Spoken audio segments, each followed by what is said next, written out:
Welcome everyone to our second Global Unity Festival this year and our Wave 3 in the Americas and beyond. And this is our third wave today. We had our first wave in the Asia Pacific start about 15 hours ago. So what a day it has been.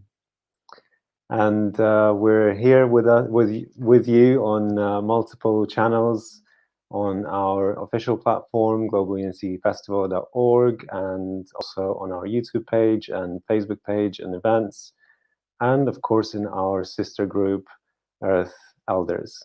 So welcome wherever you're watching us from, and let us know in the comments where you're based and what channel you're with us here today. And today we'll have a few conversations leading up to the main part of our event, which is synchronized practices across different stages in different tastes and different traditions, which I will introduce a little bit more in more detail shortly. And you can find out about our program if you go to our website, globalunityfestival.org, and you will see there a section that will go through the program in detail. So if you hover over the festival section there, you'll see February 6th. If you click on that, you'll see the full schedule for the day. You'll be able to see recordings of the previous waves, and it's all conveniently laid out there for you. And when you click on our today's schedule, you will see that we have a panel conversation scheduled after our opening ceremony, where we will explore the theme of sacred femininity and masculinity, so quite another big topic. And then the peak, and then we'll come back again onto the central stage with another conversation exploring another beautiful deep topic, the cosmic venting tube. So stay tuned with us to find out what that really is. And swiftly, we'll have a compact schedule for this wave. We will complete with a closing ceremony. So that's very briefly what our plan for today is, and I will be guiding you throughout the live stream when we approach the other synchronized sessions. I will let you know how to get to them and what they will be. So we have Barbara Peterson tuning in on YouTube. Aloha, Jody.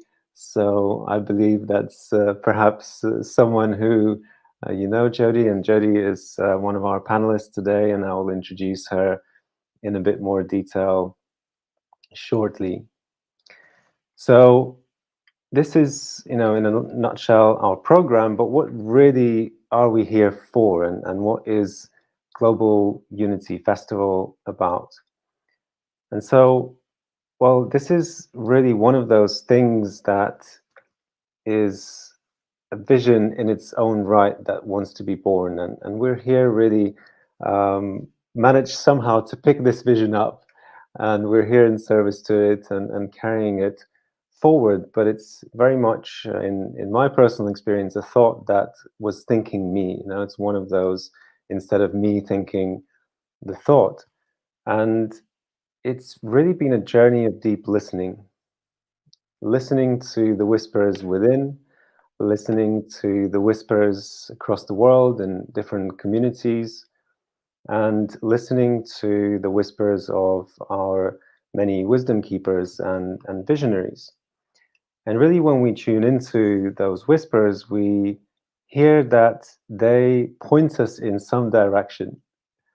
And so what is that direction? And, we all long for something in our day-to-day experience. We're yearning for something, we're looking for something, we're always striving to improve our lives and have better life experiences.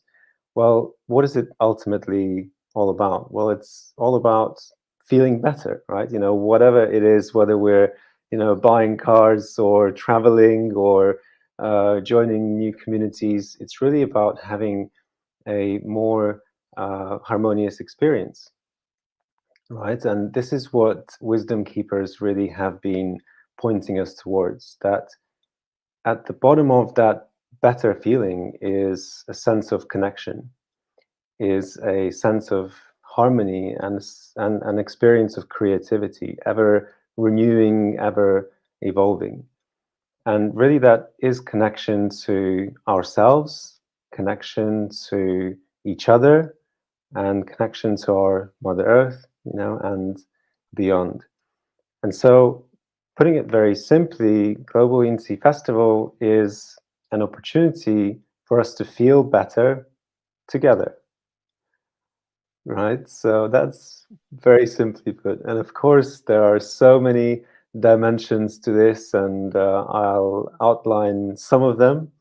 And if those who are watching us live want to ask any follow-up questions, please feel free to let us know in the comments, and happy to explore this in this live format.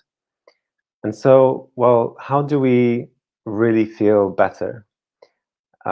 There are many ways, and some of them are more sustainable than others, right? And this is really what we're here for. We're really here to share what those other sustainable ways of feeling better are. And when we really explore deeper, we see that there are so many ways to do that. And of course, we have meditation, which has become very popular lately. And we have, of course, classical ones like prayer, but we have so many more like breath work and many healing practices. And of course, also active ways of feeling better by going out into the communities and doing the community work and outreach. And so many other ways, like even, dancing and moving and body work and music. And why can't we really have a space to explore all of those? And how do we do that? Like if there's so much diversity, well, how do we hold that all in one space? And this is really what has come about in our space here at the Global Unity Festival. And there are a few ways how we're inviting everyone to experience that. So first of all, we recognize that if we had a single event, which would be everyone joining together at a single time, or it would be the middle of the night for some of us. And so we have 3 waves, right, which I was referring to. And not only do we have 3 waves, but also in each of that wave, we have a peak moment, so that people across the different time zones, so if it's, let's say, wave 1, someone in India and someone in East Australia can actually join in any of these practices simultaneously. And, you may wonder, well, why simultaneously? Why are we joining at the same time and synchronizing those practices? Well, that's another dimension here where some of the science comes in. And some of us know intuitively that our intentions, our thoughts, and our emotional states do have an effect beyond us.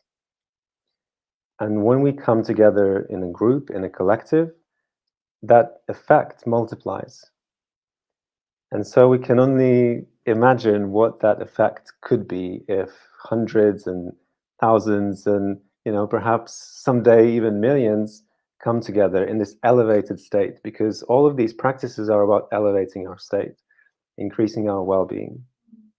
And really that's at the core of the festival, to unite at these peaks, and in each of the time zones that peak is at a different time. So today in wave 3, we will be joining in these peak practices during 12 noon central time, but if you are in different time zones, you will be able to see when that peak is. And we're taking the next step here and making it even more easier for everyone to participate. And we're doing that through our custom build platform. And once again, if you go to globalunityfestival.org and click on festival, you will be taken to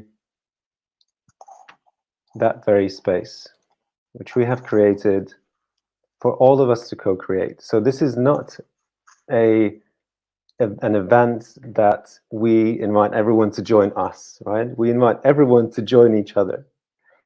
We really created this space to showcase already those beautiful wisdom keepers and artists and conscious leaders that are out there in the world, and give them the space to share.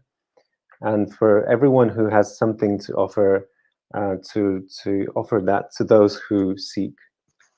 And to really allow us to easily connect, we've created this custom built platform, and now we're in wave 3. And if you go to the space, you will see all of our events that are coming up in a few hours. And you can also, well, in an hour and a half or so, right? So you see the countdown timer here, really conveniently guiding you and giving you this sense of connection amongst all of those events. And in whichever time zone you are, you'll see when each of those events start, and you can simply click on any of them and participate in an intimate space with that host. So just like in a physical festival, you know, you would be in a field with many different stages, you would look at the program and you would really feel which one you're drawn to join. It's really a very similar experience. So we're really stepping it up from some of the other global meditation events, right? So we're really bringing that true diversity into the space, allowing people to choose whatever they're drawn to the most. So, and we will now move into our opening ceremony, and then I'll come back once again and introduce our hosts who are leading those synchronized practices in a little bit more detail, so you can know them a bit more, so you can find out about those programs and choose which ones you would like to join. So I see if there aren't any questions in the live, then yeah, let's move into our opening. And we have Jody RedHawk with us here today in the space. Thank you so much for joining. And Jody is a medicine woman, a shaman, a teacher of evolutionary consciousness, and a speaker and author. It's a pleasure to have you with us here today. Thank you, Alex. Thank you. Beautiful brother. Hello, family. Our brother Alex here has been working so very, very hard on our behalf, and he is just an angel. So I just want to give a moment of applause to you, Alex. He has brought this space together because he wants to help our human family to come together and uplift each other and all of the children of Mother Earth. So, as he was saying regarding this really very needed event at this time, with so many people needing to have some support and not able to get that in real time with another human being, people can get that support online at events like this. So I'm very honored and very happy to be able to participate. Thank you, Alex. And as Alex said, I will bring us all together in the very beginning of our event to bring us into coherence in the one heart space. the one mind, the one field of unity, of all that is, was, and ever will be, otherwise known as God, Goddess, Source, Creator, whatever word works for you. As I am speaking, I will use different words to refer to God, Source, Creator. I often will say family of light, team of light. We have both spiritual family and team of light. And just know that it's about energy. So if the word God is what works for you, then you hear that in your mind and you receive that in your heart. We all come from love. We all come from light. And this is God. This is Creator. This is Source. This is the energy of our Divine Mother, the Divine Feminine, and the energy of our Divine Father, the Divine Masculine. And I have a little pet name that I call Source, Creator, God, and that is Mappa, for Divine Mama and Divine Papa.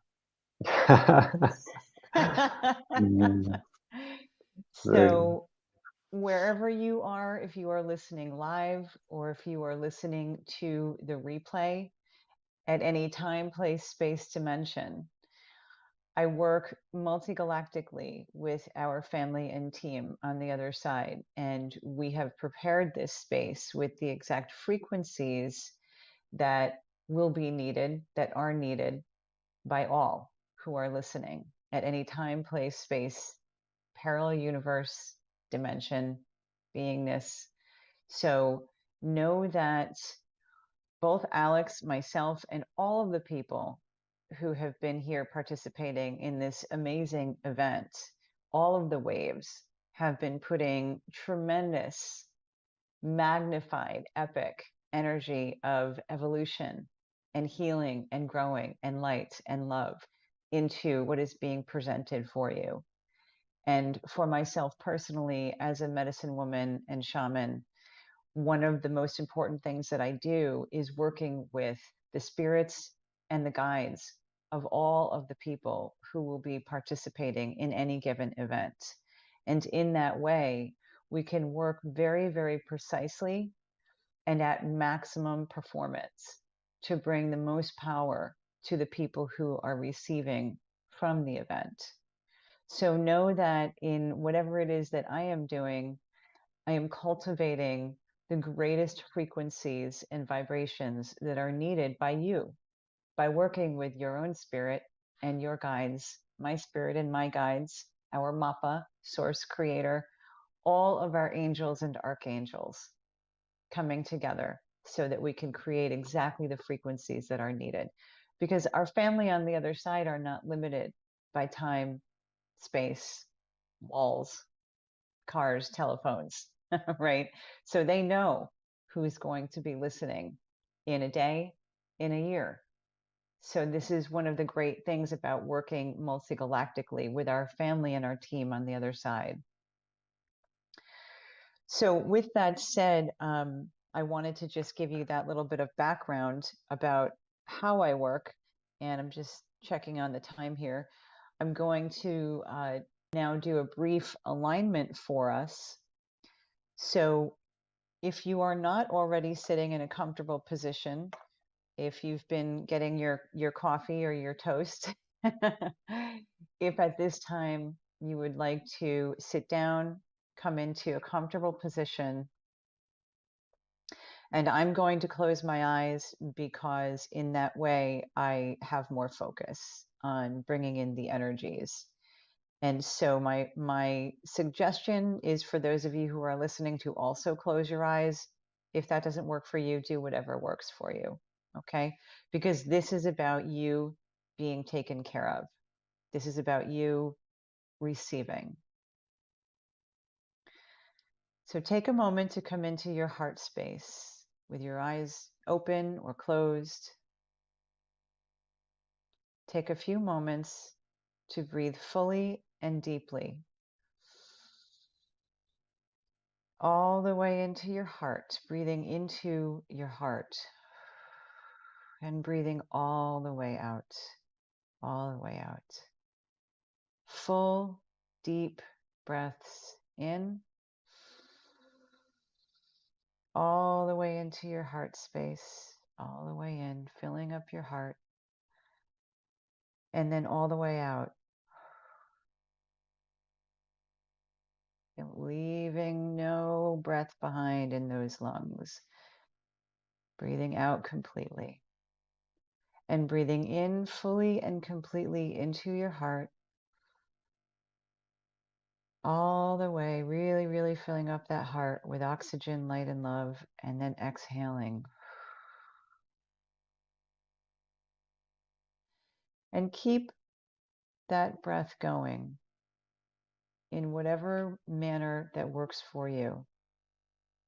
Fully, deeply, slowly, paying attention to your breath or kind of letting that go at this point.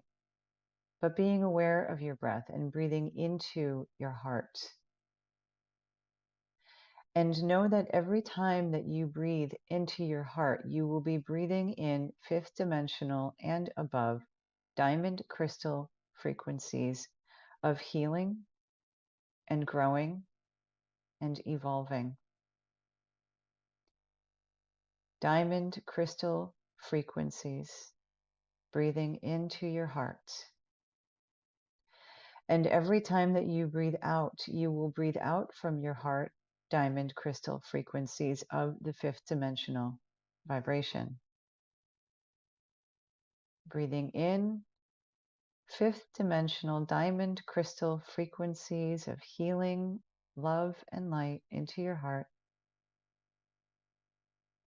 And breathing out, fifth dimensional diamond crystal frequencies out from your heart. And as you are breathing, see the light-filled diamond crystal frequencies entering into your body and washing through your mind, your body, and your spirit like a beautiful, gentle breeze. Beautiful ocean wave, bringing peace, bringing calm, and bringing healing to all of your body, organs, systems, muscles, tendons, ligaments, bones. Breathing in beautiful diamond crystal frequencies and out. And know that we are aligned with all that is in the highest good, in all ways, for all ways. In all ways means physically, mentally, emotionally, spiritually, and for all ways means the past, the present, and the future, which includes all timelines, places, spaces, dimensions, beingnesses, parallel universes, anywhere, anytime, any place. Therefore, we are covering any lifetimes right now of all of the people who are participating. We are all aligned in the highest good with diamond crystal frequencies of the fifth dimension and above. All of our beloved spiritual family and team of light are here with us. Our angels, our archangels, ascended masters, goddesses, gods, the fairy queendom and kingdom, Mother Earth, and all of her beautiful children, the elements, earth, water, air, fire. All of us together are aligned in all that is in the highest good, in the one heart space together, unified as a family of light. We are all one together. We chose to separate from source in order to incarnate into this body. However, we are not separate from source. We are born of light and love. Like the droplet from the ocean, as the wave is cresting, and you can see an individual droplet of water. That droplet of water is individuated just for that moment, but it is not separate from the ocean. It is composed of the ocean. It is one. That is the same with all of us and our spirits, our souls. We are all gods and goddesses, creators, and we are here together. Whether you are listening live or you are listening to the replay, we are all here together as one family to uplift and empower each other, Mother Earth, and all of her children, to return Mother Earth and all of her children to her original blueprint and her destiny as a beloved school of light, a sovereign planet of safety, peace, joy, light, and love for all of the children who live here. Elashnate seya hoa, inashte se kutatanawe, aleheo nawehe, ishnate solaweha, kantanawe aheo hea, ilanawe sohe, ushnate salaweha niai, unahaya uwe. Ushnate ishashone arushnate sakea. Arushnate sakea tehia nowe. Alawea. Alawea. Enaweo. Ilawe. Yaheo. Ilawe, Elaheo.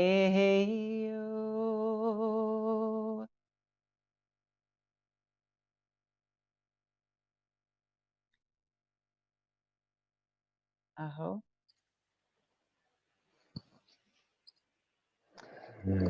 The last was a medicine prayer song from our ancestors, our grandmothers, our grandfathers.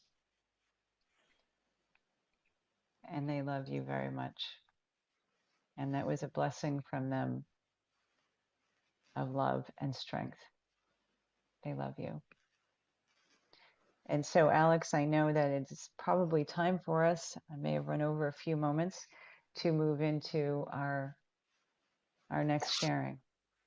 Thank you so much, Jody, for this loving and connecting message. That was very grounding and beautiful. Thank you. And may these words and intentions reverberate far and wide throughout our beautiful planet, calling in other conscious leaders and artists and healers and wisdom keepers to join the space and to share their gifts with those who seek and to co-create some beautiful, harmonious experiences going forward. So, yes, and we are now moving into our today's program. And in a few moments, I will introduce our guest, our other guest for the panel conversation. Just briefly in a few words. So our today's theme, or this month's theme, is strong foundations. And really it is about, discovering and inquiring where and how can we find that reliable place of calm, clarity, and inspiration.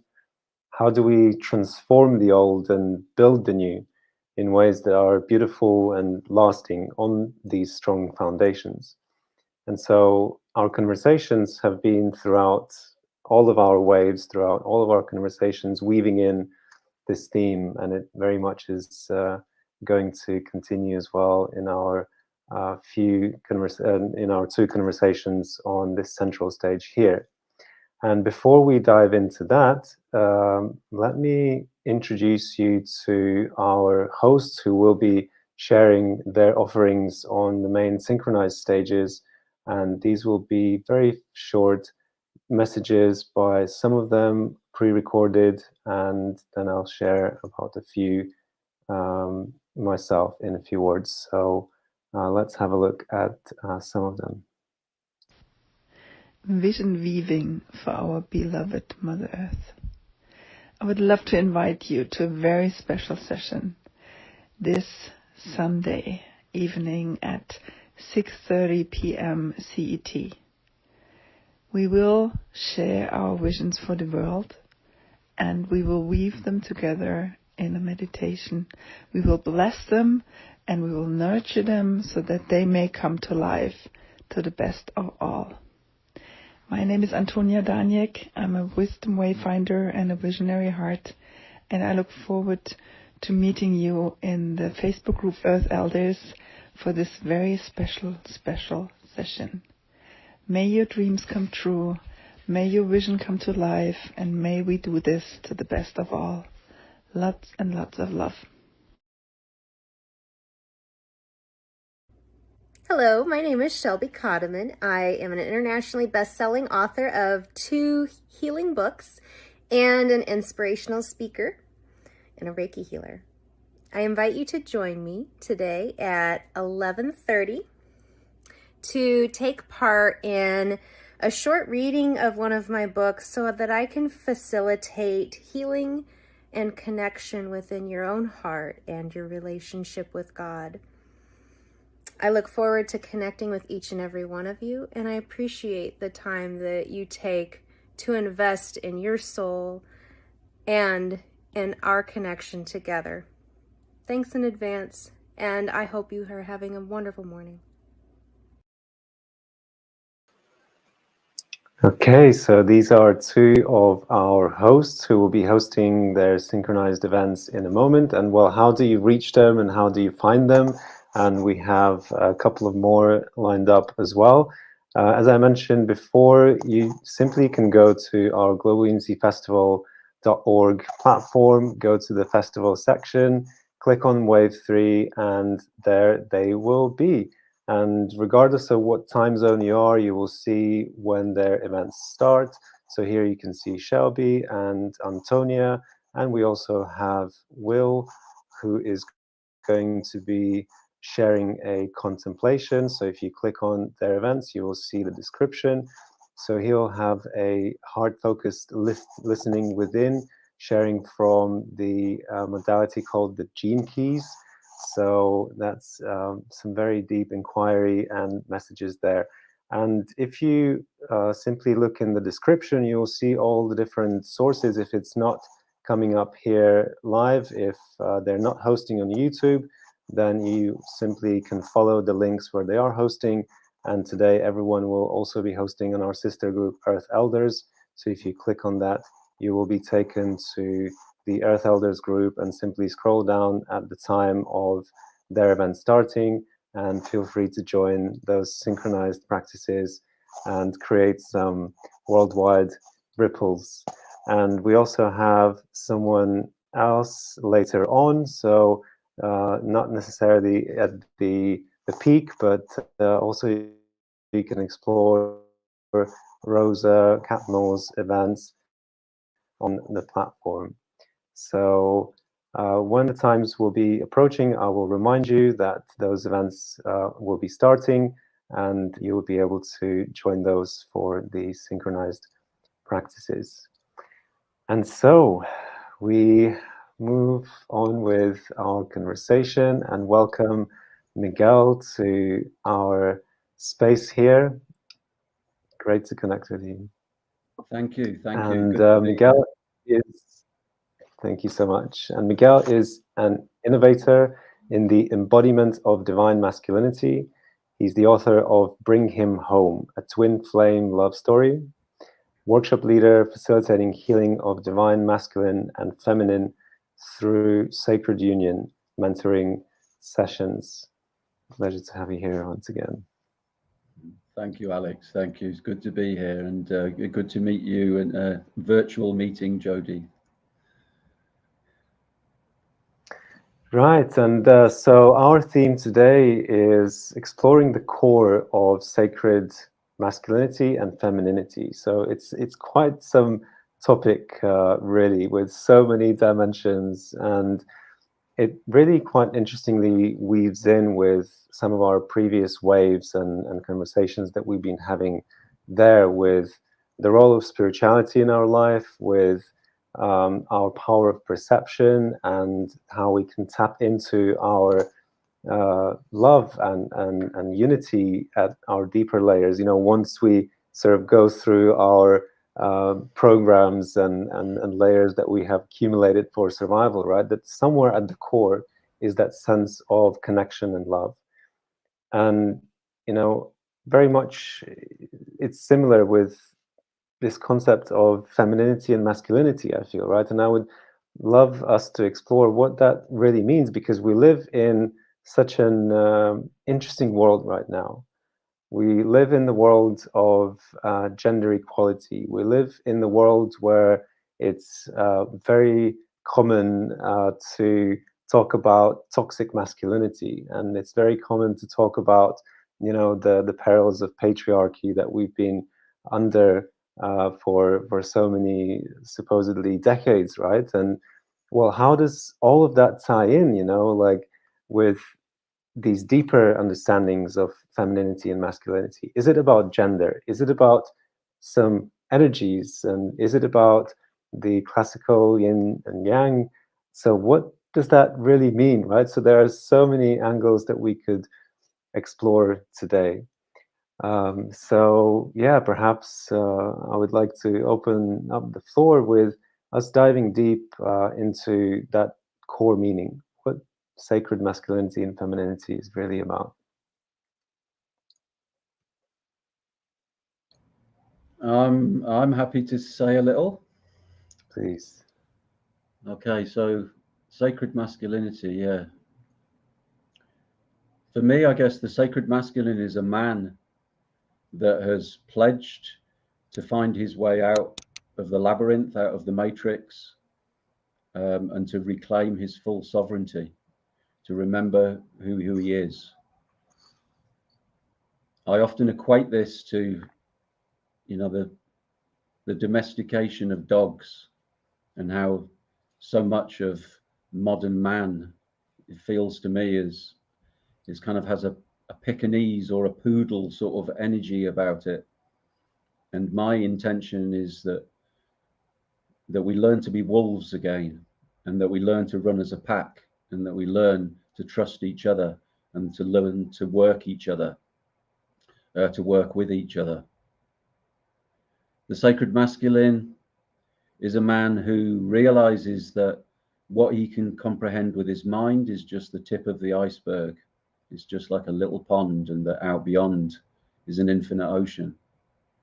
A sacred masculine is a man who realizes and knows, who has embodied the truth that everything is connected, that there is no separation, that is illusion. And the sacred masculine is a man who has pledged, who has committed his life to contribution and to creating a more beautiful world, as Charles Eisenstein so poetically puts, that our hearts know is possible. So these qualities, these aspects have lain dormant, it feels, for me, within men for many centuries. Many centuries. We've gradually been domesticated and sort of downgraded, and we've forgotten who we are.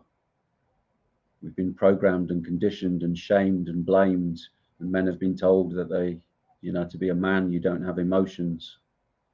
So the sacred masculine is a man who is committed to making that epic journey from the head, that short distance, back to the heart, to feel again. And in order to do that, it needs great courage, because when we make that journey back to the heart, the first thing we encounter is all the trauma, all the fear, all the terror that we weren't able to fully express when we were young.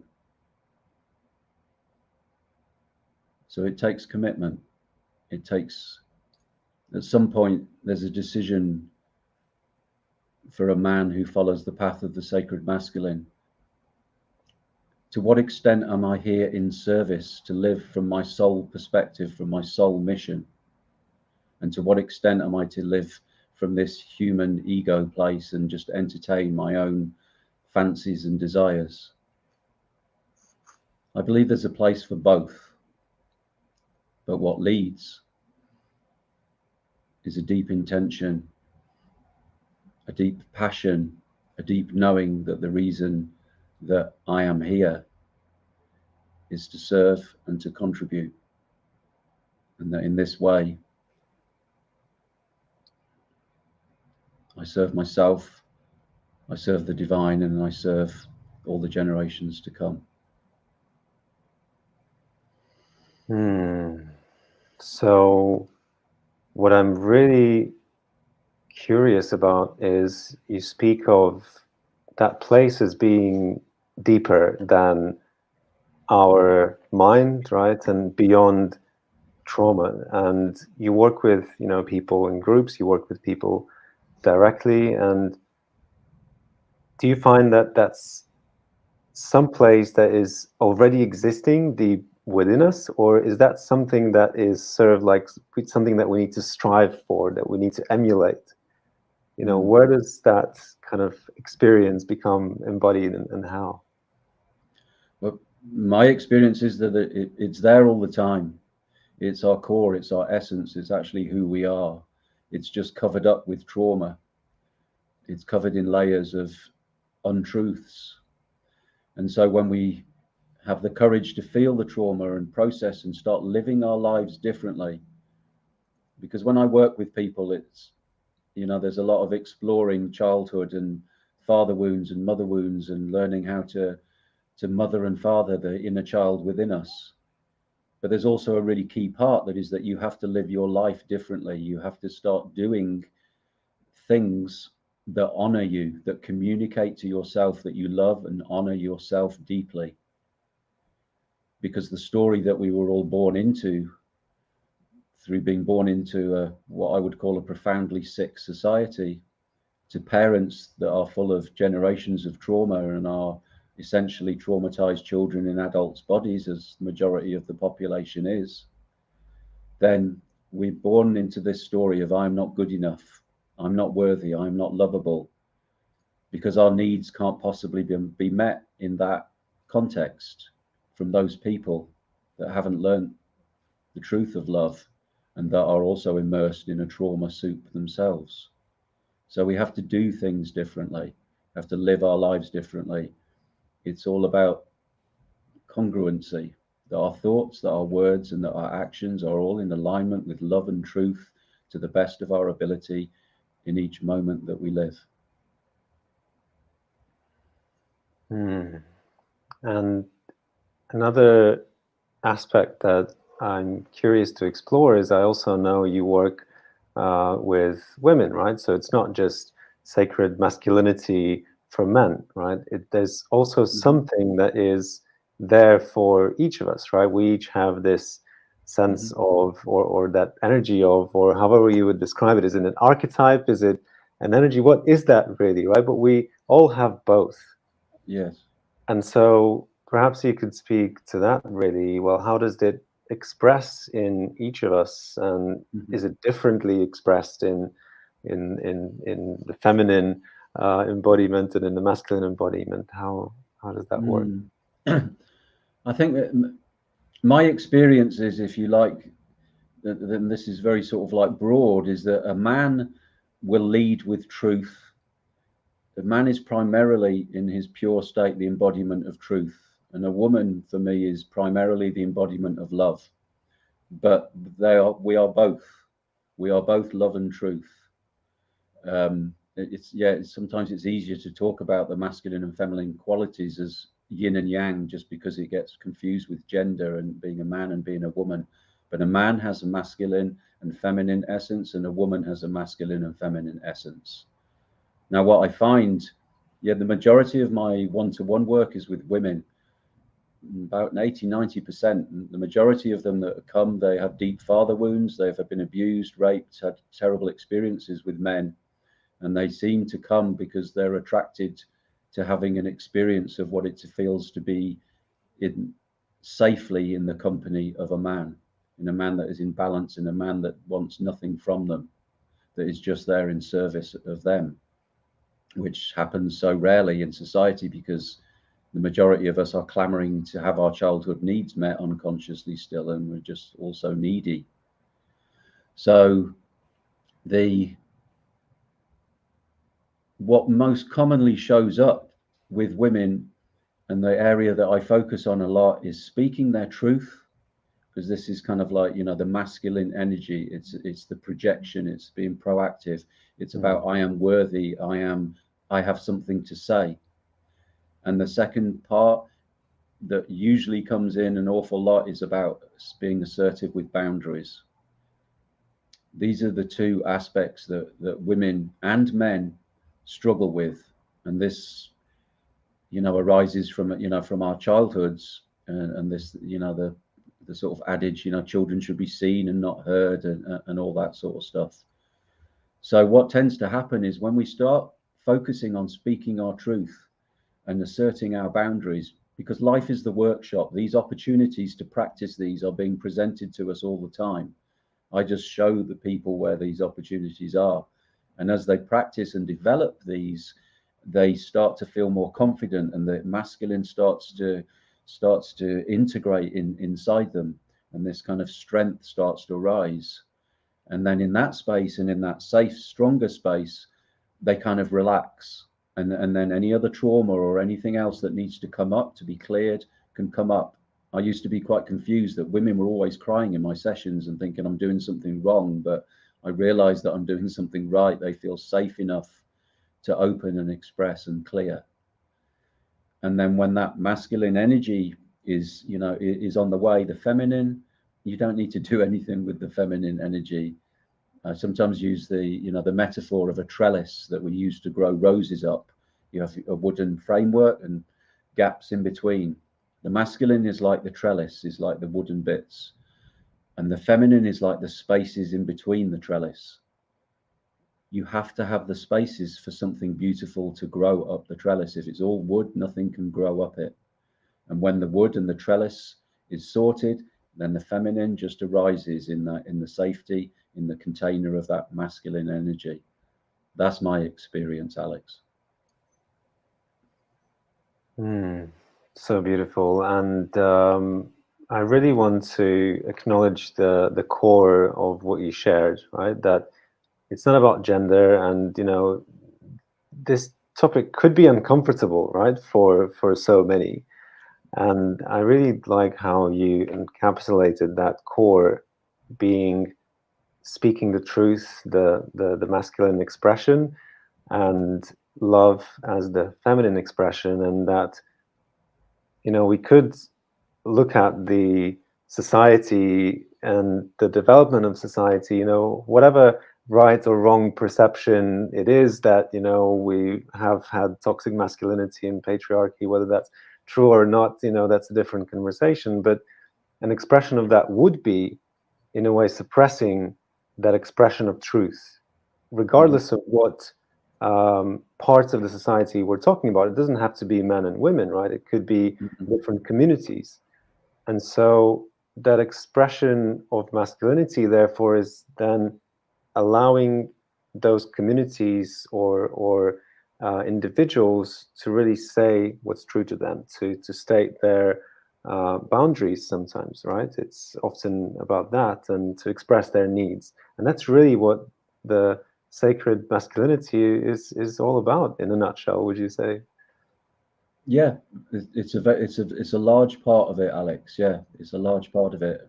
And of course, you know, you can take this and run with it if you want to, but of course it becomes very interesting when we start looking at the pandemic and masks and, you know, and people's truth being suppressed. It's like this crazy idea that there is one truth, and you know, I believe that in some ways, yeah, there is a divine truth, and yet at the same time, we each have our own truths, and our own truths will shift and differ from moment to moment. What is true in one moment, what is a clear no, in one moment be maybe a clear yes, come. In another, they can both be truth.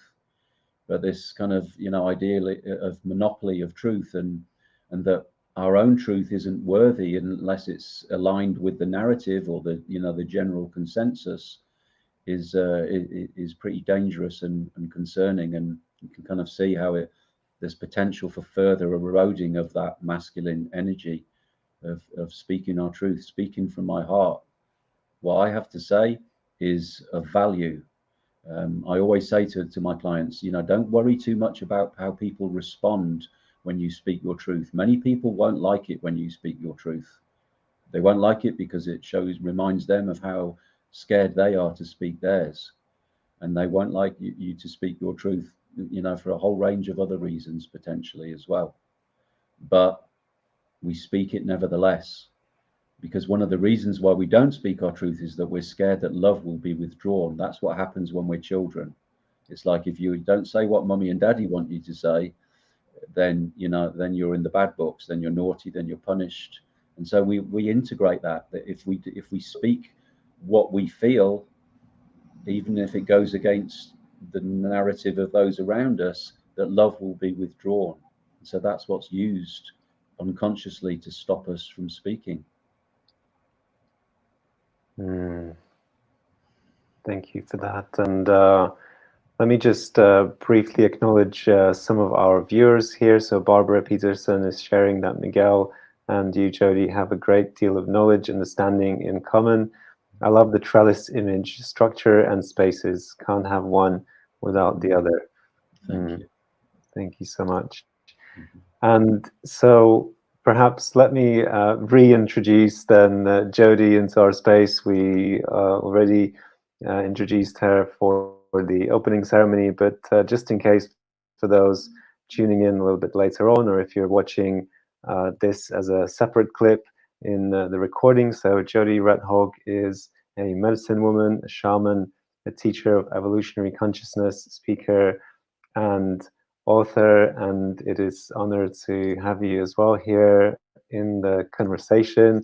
And this is very much like a dynamic exploration of this, so feel free, of course, to chip in. Thank you, Alex. And wow, Miguel, love you, brother. Thank you. Aho, mahalo. I was listening to you, and by the way, Alex, thank you for moderating. Your questions are just perfect, and to bring in the conversation and the energy for exactly the purposes of why we are here. And Miguel, I was listening to you, and I'm just sitting here cracking up. I'm like, well, I don't need to speak. That was, thank you, thank you. Yes, so wonderful, so wonderful.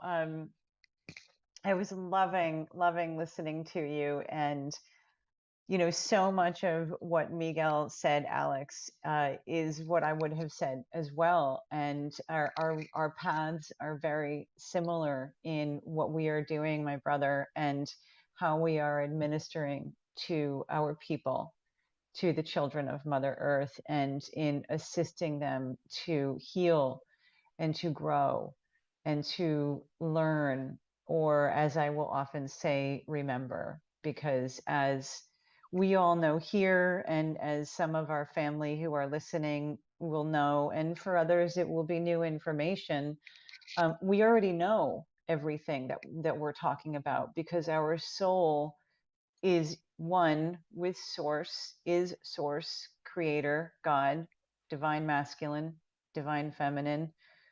We already actually have all of that information in our soul.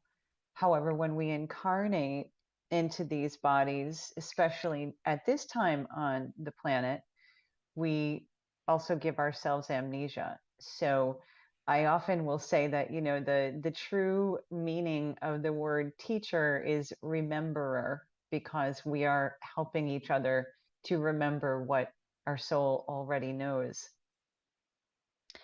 And so from there, I would like to share too that Miguel, when you said, you know, the journey from the head to the heart, I especially laughed and, you know, was just holding so much joy and love, because that is one of the things that I have said probably the most to people that I have the blessing and the privilege of working with, is exactly that, is the longest journey that any of us will ever make is from here, from the head to the heart, and then coming together in unity in that space. So I really just loved that when you spoke to that, and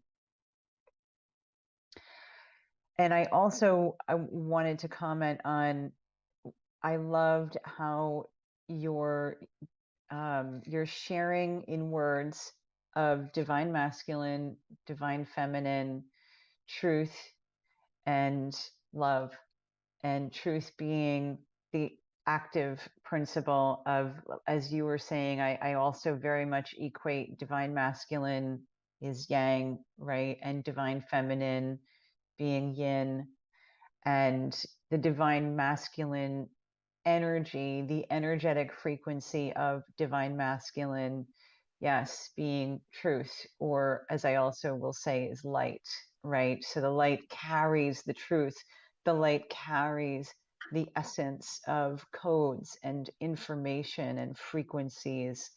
And within that is love, the divine feminine. And the hi. So I will pause for a moment, because it was so funny, Miguel, when you were speaking in particular. Yes, she wants to say hi. This is the divine feminine in a cat body. Lovely. Good job. This is Faith, and she is a very special kitty because of, well, for many reasons, we're all special, right? But she came to me, she was a rescue, and I happened to be in New York City visiting my sister, and we happened to go into one of the people that she was working with, the place where they rescue animals, and Faith was right there, and she had to come home with me.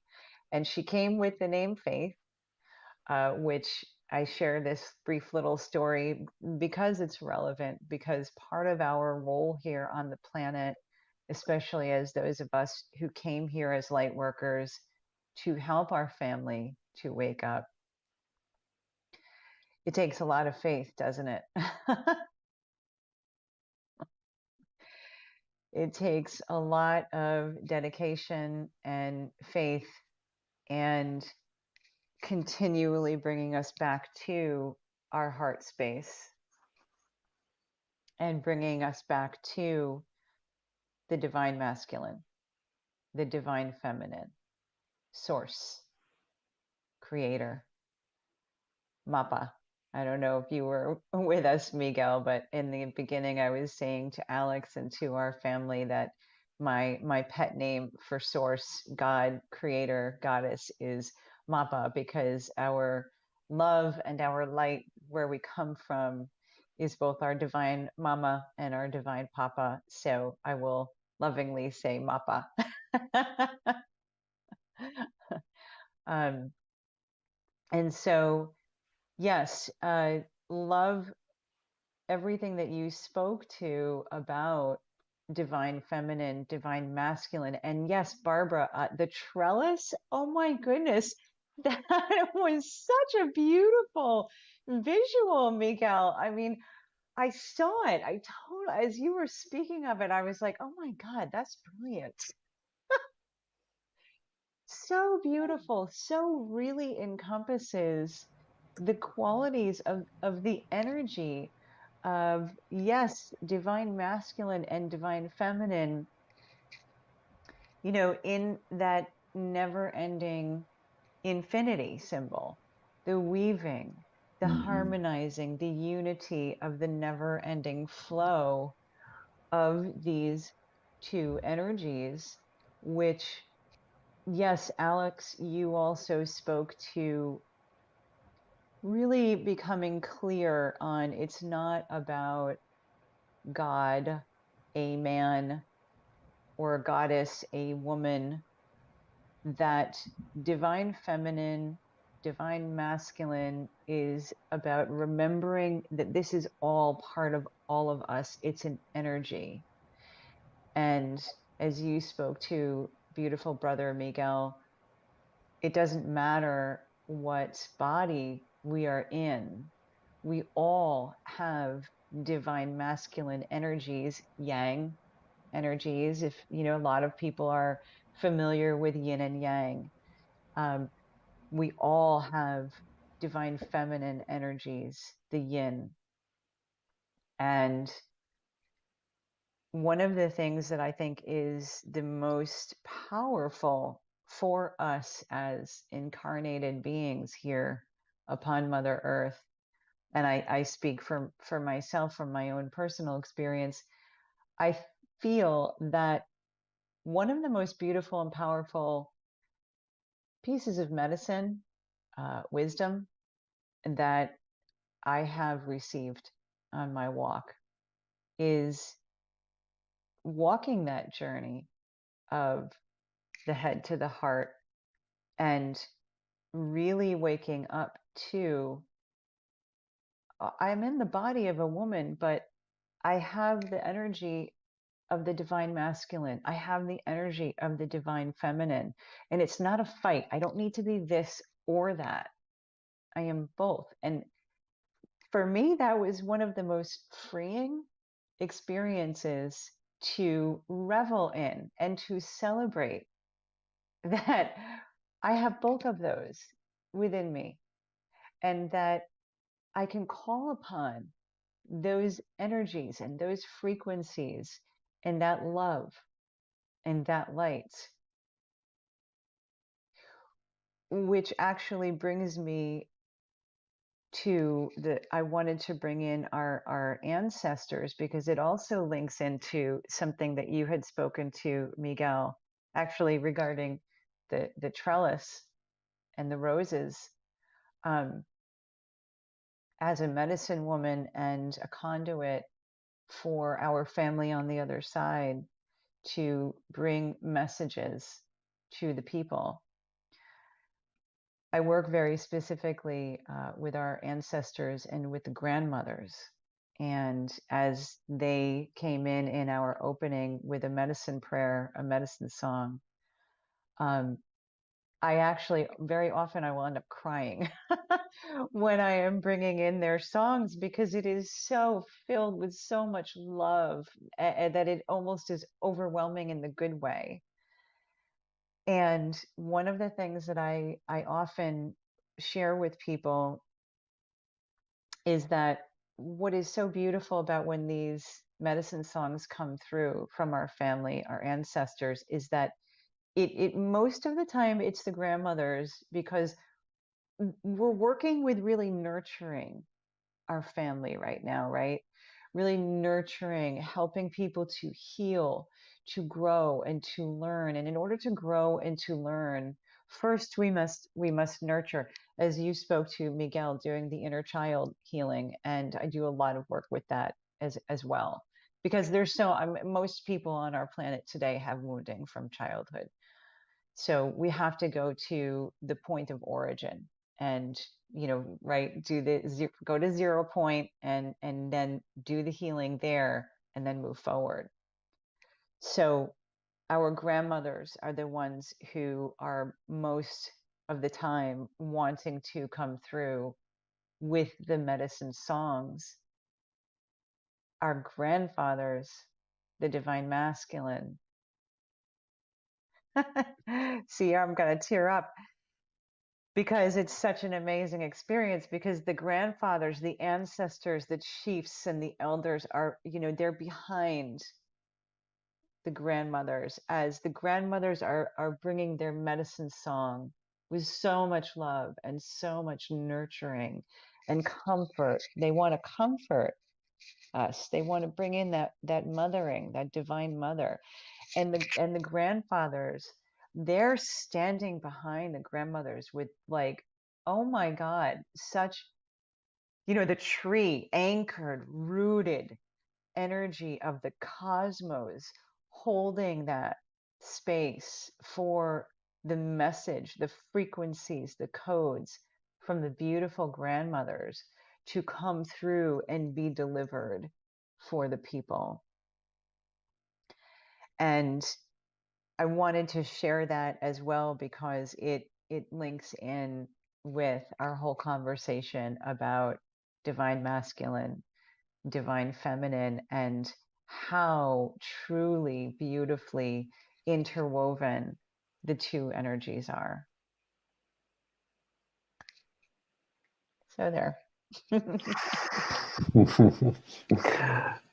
Thank you so much. And I really want to acknowledge something that was obvious, at least from where I am, where we started with a conversation here with Miguel, with very much speaking into that truth, right? Into that deep embodied, intense experience, right? About our, I guess, coming out of our shells, right? And standing for our truth.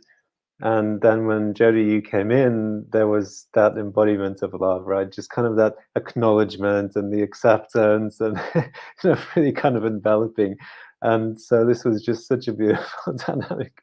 I love that so much. And here it is, right? Like how it works together in this beautiful harmony, that it wasn't some kind of clash or a conflict or a struggle, right? It was very much this coming together in this unified whole. Thank you so much for that dynamic. Thank you, Alex. So I would love to come back to a few things with Miguel as well, with what he shared about earlier. But before that, let me just acknowledge as well our core intention for today that we're offering here in the Global Unity Festival space, which is our collective synchronized practices, which are slowly coming up now on the platform and in our Earth Elders group. So you have the link on your screen. So I think 3 of our hosts are starting their events in 3 minutes. So feel free to join them. And obviously this is going to be also in recording. So you're welcome to tune back and complete watching this later, or of course stay with us and join for the peak itself when each of our hosts will be moving into the uplifting practices specifically, and by then we'll complete our conversation and we'll really honor the space. So we'll go off air in a way here with some meditative music in the background whilst all the other hosts are hosting their events. So that's what's coming up in our space in the next few moments. So yes, Miguel, so you spoke about speaking the truth, and on the one hand being in a way scared of what speaking that truth may bring upon us, right? The reactions that we may experience. And on the other side, I wonder, well, how do we know that that truth is the truth? That's not just yet another kind of expression of the unconscious patterns or some survival mechanisms.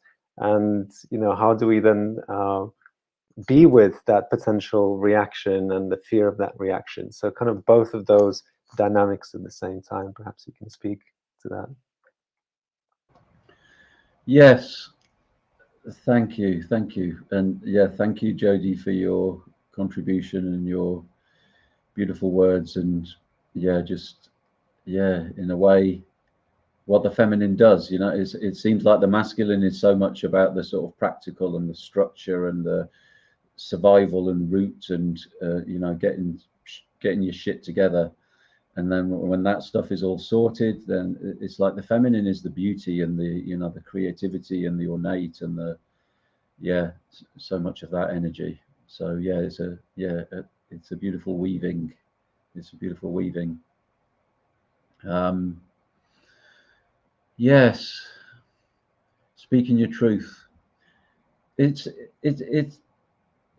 as I said. I think it's not that we expect to be speaking the truth. It's just that we're speaking our truth in each moment. And I think we need to start from the place really of recognizing that our minds are not fully our own. I would go so far as to say that, you know, until we've really got deep into our work, pretty much every thought, word, or action is either consciously or unconsciously informed by our trauma.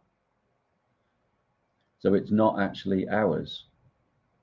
But when we're speaking our truth, all we're doing is speaking what's true to us in the moment. My guidance around that is to speak as best as possible to make sure that that truth is arising from a place of love, rather than it's arising from a place of, you know, I'm going to try and wound this person, or, you know, a projection, or it's coming from a loving space. And then if you are speaking from a loving space and you are making it clear that this is just my truth in this moment and I need to share this in order to honor myself, then how the other person responds doesn't matter too much. But ideally, they will honor that. And that when we speak our truth, it gives them permission to speak their truth. And even though sometimes people don't like what you say at the time when you speak your truth, then what tends to happen is that those people will fall away out of your life, because actually your connection with them is more about them than it is about the reciprocity of the connection. So you may find yourself with a few less friends when you start speaking your truth, but I would say that, you know, that connection wasn't terribly deep anyway. It's a good way of sorting out the wheat from the chaff. You know, do you just have fillers, friends who just kind of, we just validate, you know, our own lies and, you know, distortions and so on? Or is a true friend somebody that says, hold on, I don't see it like that, I don't like that, or I don't like what's going on here? It is really about the, you know, yeah, there's the child in us that is deeply, there's a deep habit that says that when I speak my truth, that love will be withheld or will be withdrawn. So when those times happen, the opportunity is for us to wrap ourselves, what I call, in a cloak of compassion, that we have honored ourselves, although we may have been rejected and love may have been withdrawn, or the illusion of love, because that's not really love. That's the scraps from the table. But then when we have honored ourselves, then that's enough.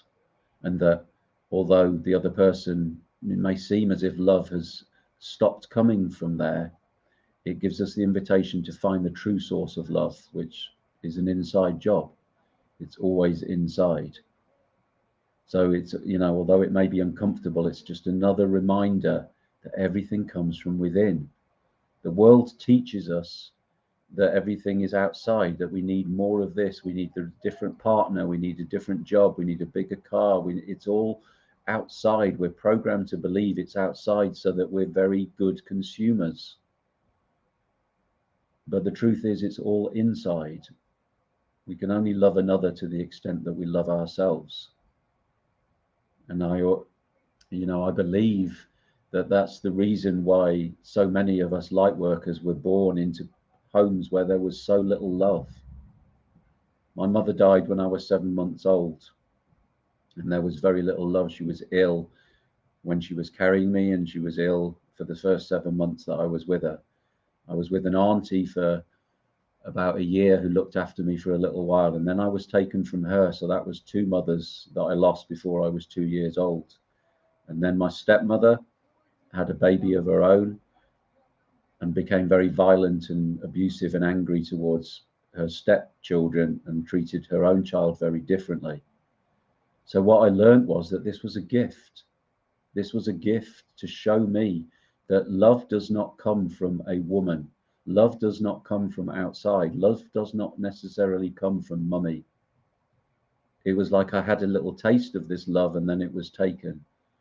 And I understand now, when I look back over the trail of my life, that it was teaching me that love is an inside job. It comes from within. Yeah. I can't remember what your original question was, but Yeah, that no, may have covered it. absolutely, absolutely. And I really love how you really gave here the secret recipe in a way, right? Because to speak the truth, we need to wrap it in love. Right? So it's kind of like they're inseparable. So it's not like, hey, here's my expression of my masculine, my yang energy, and here's now the expression of the yin energy. Well, it's really intertwined, and it's really when they're both wrapped up together with each other, that's when they're most potent. So that's so beautiful. I love that. Thank you.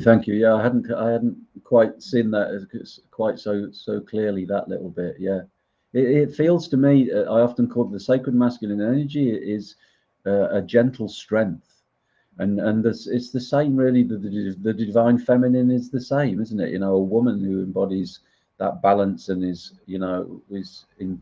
has a commitment to the sacred union within her own heart, then she embodies that gentle strength as well. Yeah. And I'm also curious to explore a little bit. Well, you say love is an inside job. So is it really just a matter of sort of transforming and doing away with those layers that have accumulated over time, and there it is on the golden platter? Or is there something more really to tap into that deeper sense of inner love, so that we can have that solid, strong foundation to be independent, interdependent ultimately, but in our first step, independent? How do we reach that state and sense? Yeah, I can't tell you about the end of that process. I can only tell you as far as I've got. And where I am is that there is a growing sense of love. Sorry, my body energy moves and that twitches a little sometimes. Yeah, so what did I just say then? The energy moving in your body and really kind of tapping into that love. Yeah. The love, what I'm finding is that I just have this sense of, just compassion and love everywhere that I go. Everybody, increasingly, it's just this embodying of, you're all my brothers and sisters, and you're all reflections of me, and we're all different versions of the one divine. So there's this sense of just compassion and just not being able to contain the reverence and the sacredness and the fragility of this human experience. Jody sort of spoke to it briefly, just that your eyes, you just overflow, your tears just start flowing from this place of beauty and bliss. That definitely just arises from inside. It's not coming from anywhere inside. But a big part of this journey is, and this is kind of like being a layer on top of, what some people would call a challenge, but what I choose to call a gift. This story that the opposite sex is the source of love. It's so deeply programmed into our society, this kind of romantic concept of love, this Hollywood version that another will complete me. And the further I go down this path, the more I see that actually what we call love in our society is, for the most part, codependency and trauma bonding. So there's this massive distraction where we're, and I've had that massively, because I've had this real strong inner child thing of, I want mummy, I want closeness, I want skin, I want warmth, I want the safety of the mother that I didn't get very much when I was little. So that gets equated with sex and intimacy and all that sort of closeness with woman. And it's a red herring. It's like, a man will keep going for that, keep heading for that in this kind of, well, why isn't this working? Because that programming is so deeply built into us, you know, all the love songs, all the marketing, all the Hollywood movies, etc. So we have to delete that programming and see that that is false, and prioritize, as I have found myself, as I undo that. You know, a lot of it is actually the objectification and the sexualization of woman. But as I continue to do that and clear that, what becomes the priority is that my relationship, my love affair, is with the divine.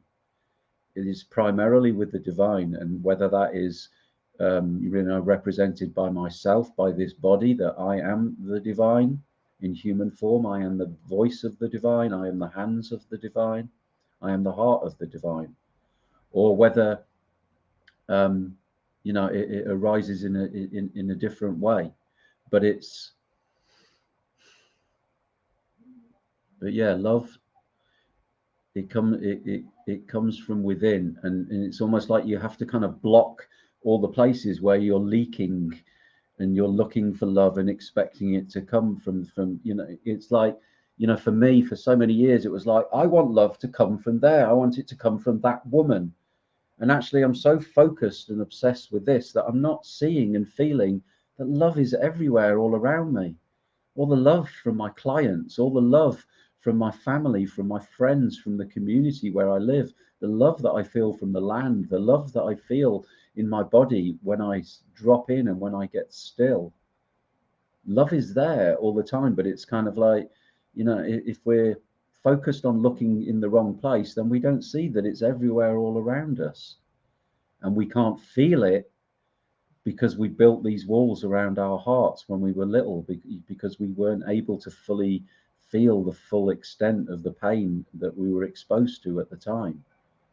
So it's this commitment to keep stepping into the fire, stepping into these uncomfortable places and feeling now what we weren't able to fully feel then. Dissolving the layers around the heart, which then allows us to feel more, because it's like, you know, most people are living in this narrow band because their hearts are so closed down, so covered in layers of trauma and pain and conditioning. But as we clear, we expand them out and we become this full spectrum, this wider spectrum of a human being. And my experience is that I feel and experience sensations and energy and things in my body that it just feels like, how can my body contain this? And it gets stronger and more, and you kind of realize that, oh, that's what being asleep was, and this is what waking up is. You know, initially there's no contrast to kind of like compare to, but as what I call the magic starts happening and our powers and our technologies and the energy starts flowing through us, then we realize, oh my God, you know, I was just crawling around in the dirt, and there is so much here to experience and to feel and to be. Yeah, I'll pause there. I love that, and I really love to hold these paradoxes and dichotomies. And I first spoke to removing things, right? Like, and through the removal of those layers, we get to that core. But you also added the other side of it, which is actually plugging in the leaks, right? Where we're leaking that experience. So it's really very much about both dynamics there. And I think in what you were sharing, the essence there is that love is all around us, right? In so many different forms and expressions, you know, in the nature and in the communities and in our families. And it's very much recognizing that and perceiving that and becoming aware of that. And then really we can step into that experience and supplement our truth telling with the love, you know, from that space. Yeah, and that we are love. It's like, it's, you know, when we clear the heart, we allow ourselves to feel that in ourselves. and we also allow it to, to come in from externally. It's like, we build these walls to stop the pain because there was too much pain, but there's no sort of one-way valve that just stops the pain but allows the love in. If we have to have the courage to feel the pain, to feel the full spectrum of what it is to be human. When I began this journey, I thought that waking up was that everything just got brighter and more beautiful and more loving and sweeter. But what I've realized is our capacity to experience bliss and joy and love is equal to our capacity to be in the discomfort, to be in the fire, to be with the pain. It's like the two ingredients are needed for the alchemy, it appears. That's what changes us from coal to diamonds. The pain is just as necessary. It's a key ingredient, and that's why so many people struggle on this journey, because again, we've been domesticated, we've been softened, and we've been told that when there's pain or discomfort, to avoid it, to addict it, to numb it, to distract. And actually the medicine is always to step into it. Well, not always. You need to know what you're doing and make sure you're coming from a clear place. But when you're aligned and you understand the process of what's happening, it's like, okay, this is uncomfortable. I need to stop distracting myself, and I need to step towards this and be with it and feel it. So, pain is a really essential ingredient in this. That's why there was pain in all the initiations of the young men. But we've lost our valuing of that and our understanding that pain is medicine when it's used in the right way, when it's administered with love. Which is a whole other area, right, that we can sort of explore, the rites of passage and the structures and, as you say, the intentional bringing of the pain into that space, right? Like, yeah, I really love that. And yeah, we could perhaps spend a whole other conversation just on that. So as we are now drawing to the close of our conversation, nearing to the peak of our wave, we have about 12 minutes or so left. There's one thing that I would like to explore, switch gears a little bit. So just before I do that, I wonder if there's anything you want to speak to, Jody, before we take that next step. Am I okay? Yeah, you're My mic. on. Yeah. Thank you, Miguel, and Alex. Again, just beautiful. I couldn't help but notice, the beautiful orchestration from our divine feminine, as we are talking about the balance of the divine masculine and the divine feminine. And Miguel, you were speaking to love. And again, we speak so much of the same language for our purpose for being here and helping our family. A lot of times when people ask me, what I do, what do I teach, what's my religion, I say self-love, because that's the bottom line. That's the bottom line to healing, is coming home and loving ourselves as though we are our own child. That level of absolute, true, infinite love, unconditional love. The journey home, again, from here to here.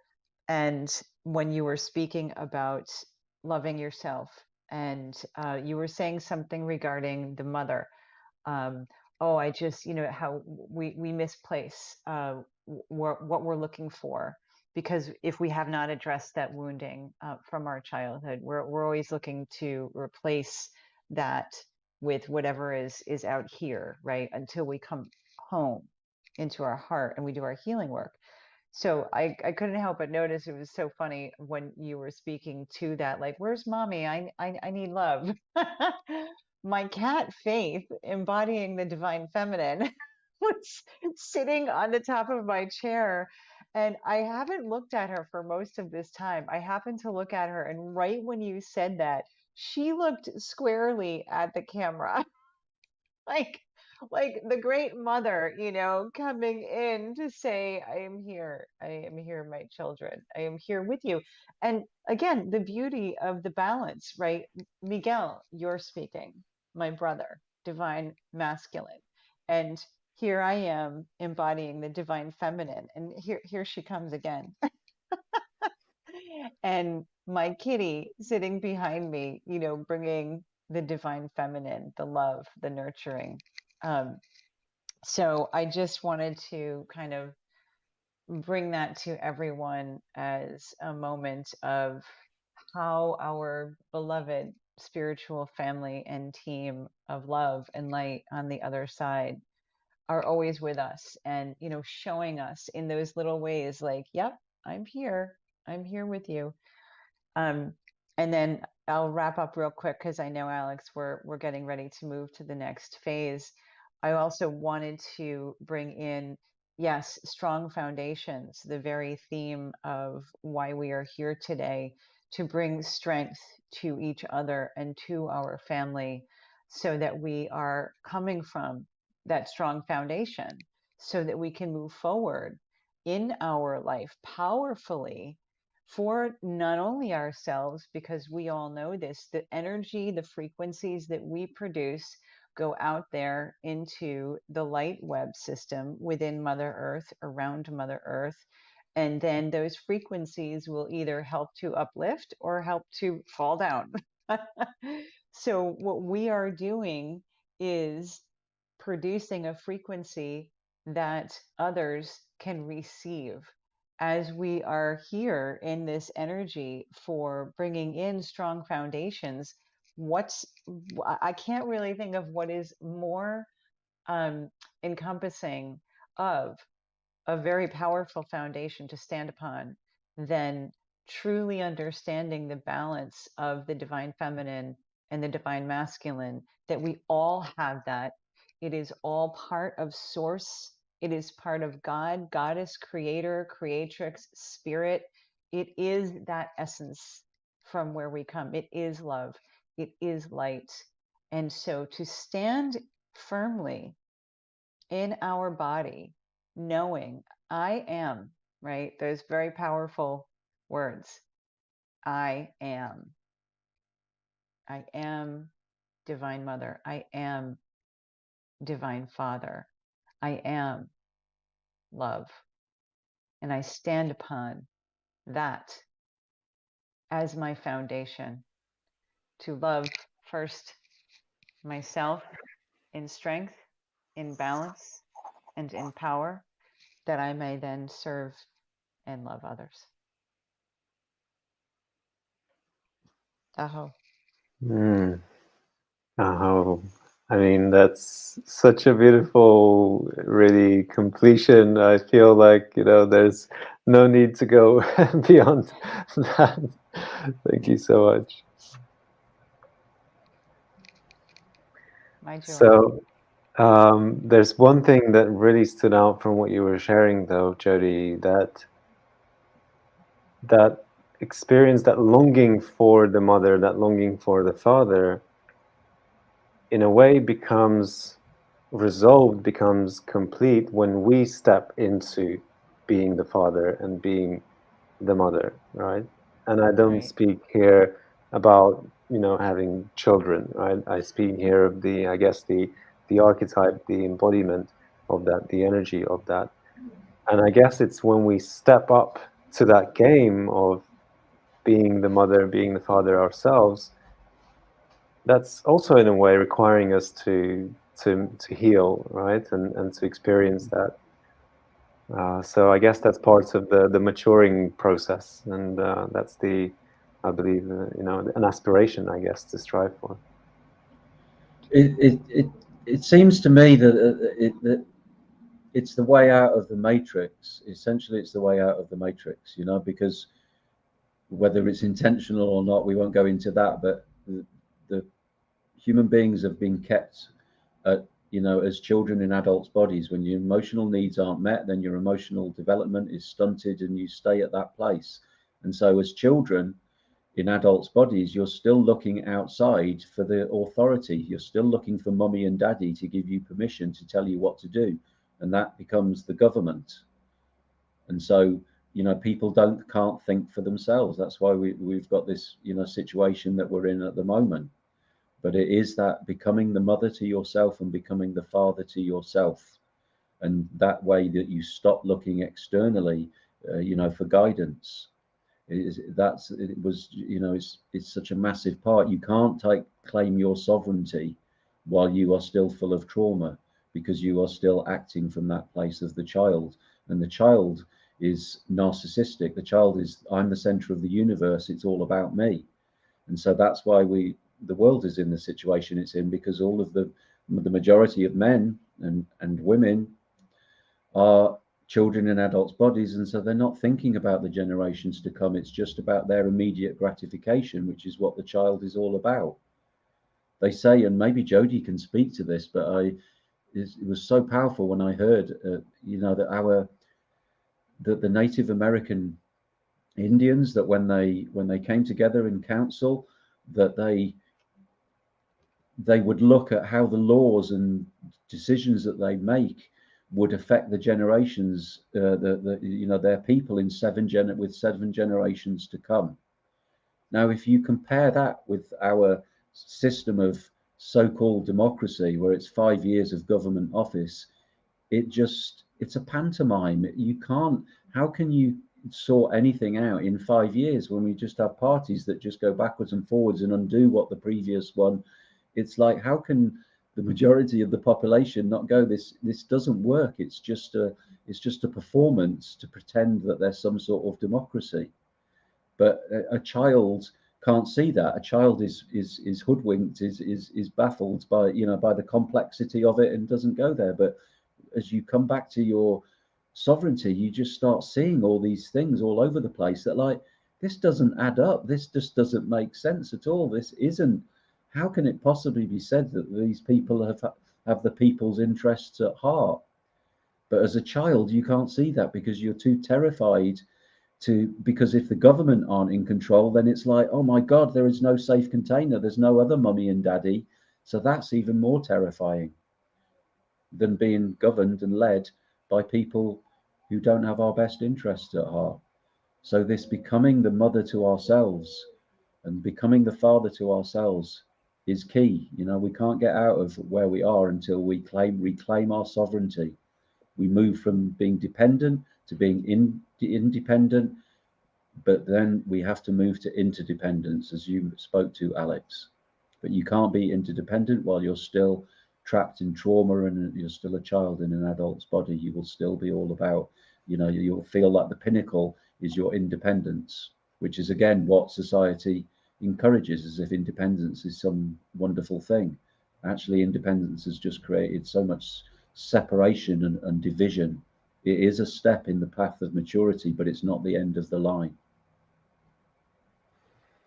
Well, you've opened up a whole other area there again, Miguel, and I feel we could really keep exploring these themes for the months to come, perhaps. And of course, as I've mentioned before, this is a monthly festival, and very much welcome to join us again, Miguel. And as we're drawing to the close now, and one of the things that I wanted to bring in, which actually we naturally arrived at, is to look at, well, what's the possibility after we really tap into that, our deeper sacred masculine and feminine, you know, what's available to us? Because we started, you know, quite rightly so, with really deep diving into what's in the way, you know, what's accumulated on those layers, and it's when we remove them we can step fully into the possibility. And actually I feel we address that, because that possibility that we step into is that mother and father that we become.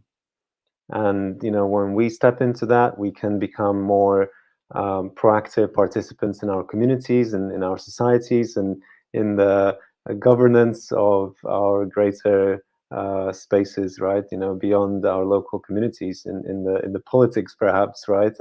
And with that maturity coming into that space, we can actually create that thinking, you know, multiple generations ahead. And I feel that's what's possible when we really tap into the depths of our sacred masculinity and femininity, really to have that strong foundation. So I think we've really completed that whole story beautifully in our conversation.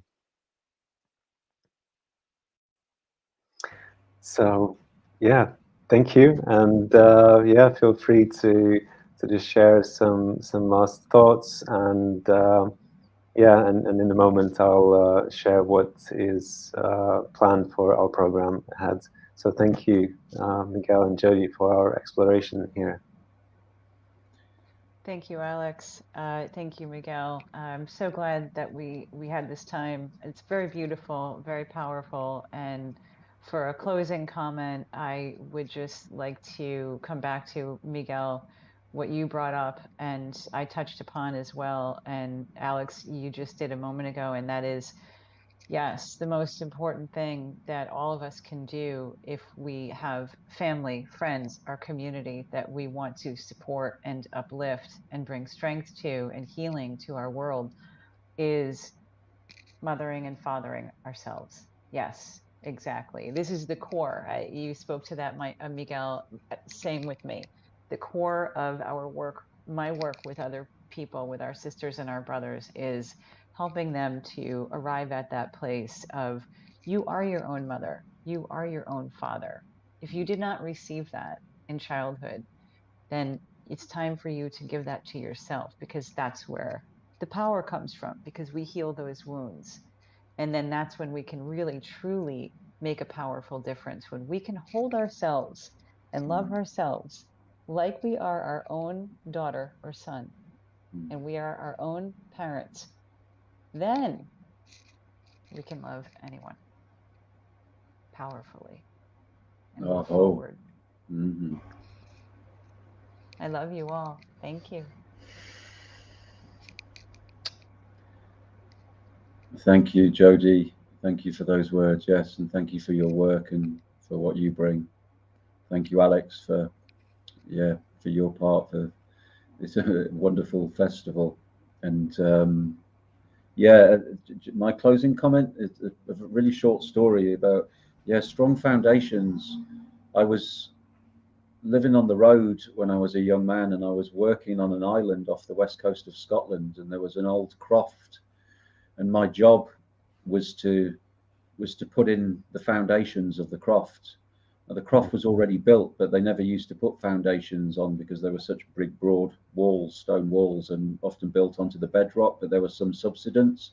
So my job was to go around the croft and to dig out sort of 4-foot square pieces of earth from underneath the walls. And in that way, when the earth was taken out, I infilled it with concrete.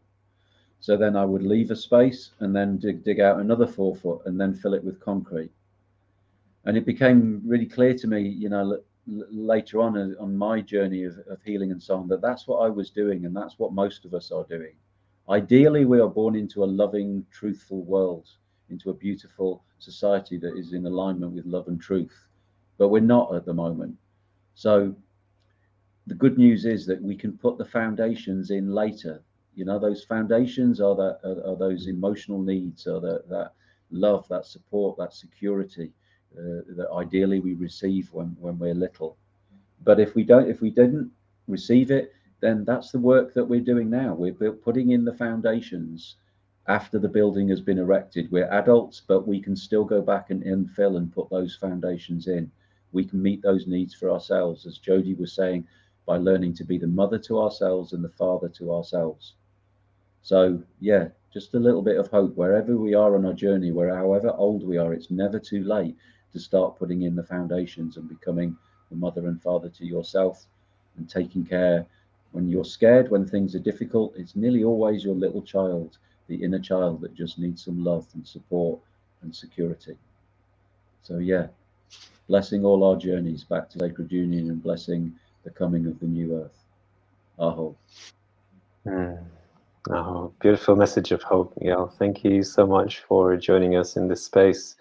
today, and I look forward to perhaps co-creating with you in the future. Thank you for joining us.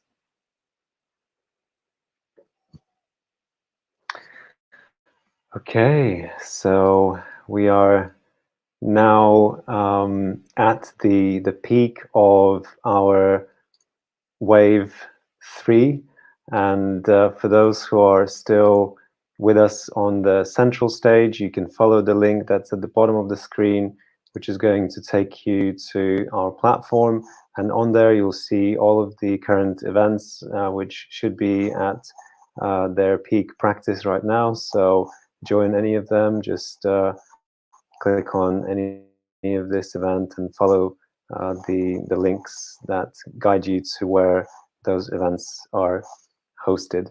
And we'll see you back on our central stage in a moment. So when those practices will complete, we will continue our conversation here. So for now, we'll have some nice meditative music for about 10-15 minutes or so, and then we'll continue our next conversation with Jody.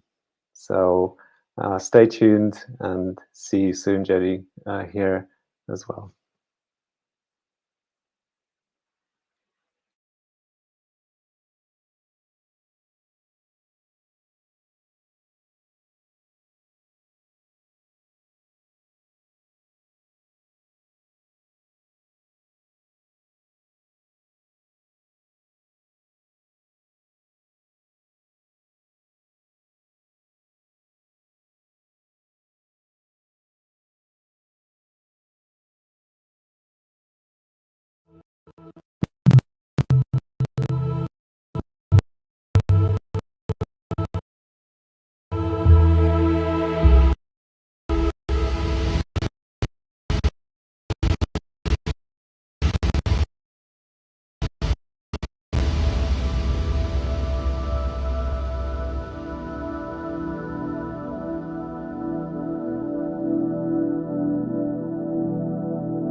Right, welcome back to our central stage, and welcome back, Jody. So we are continuing with our conversations, and we have one last one remaining, and then we'll draw to the close for today's Wave 3 and for February's Global Unity Festival. And so for those who perhaps might be tuning in now, or if we have this as a separate clip, let me introduce Jody once again today. So it's an honor to have you here in our space. And Jody RedHawk is a medicine woman, a shaman, a teacher of evolutionary consciousness, speaker, and author. And you can find out more about Jody in the link that you see popping up on the screen at the moment. And so we have an interesting theme here that we'll be exploring, which I'm quite curious to find out more about myself, and that is the cosmic venting tube.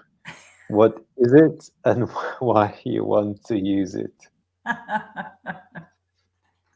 All right.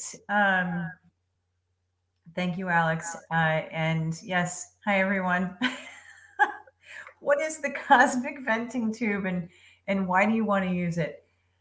So let me start with, as a medicine woman and a shaman and a spiritual healer and a teacher of evolutionary consciousness, many titles, one purpose.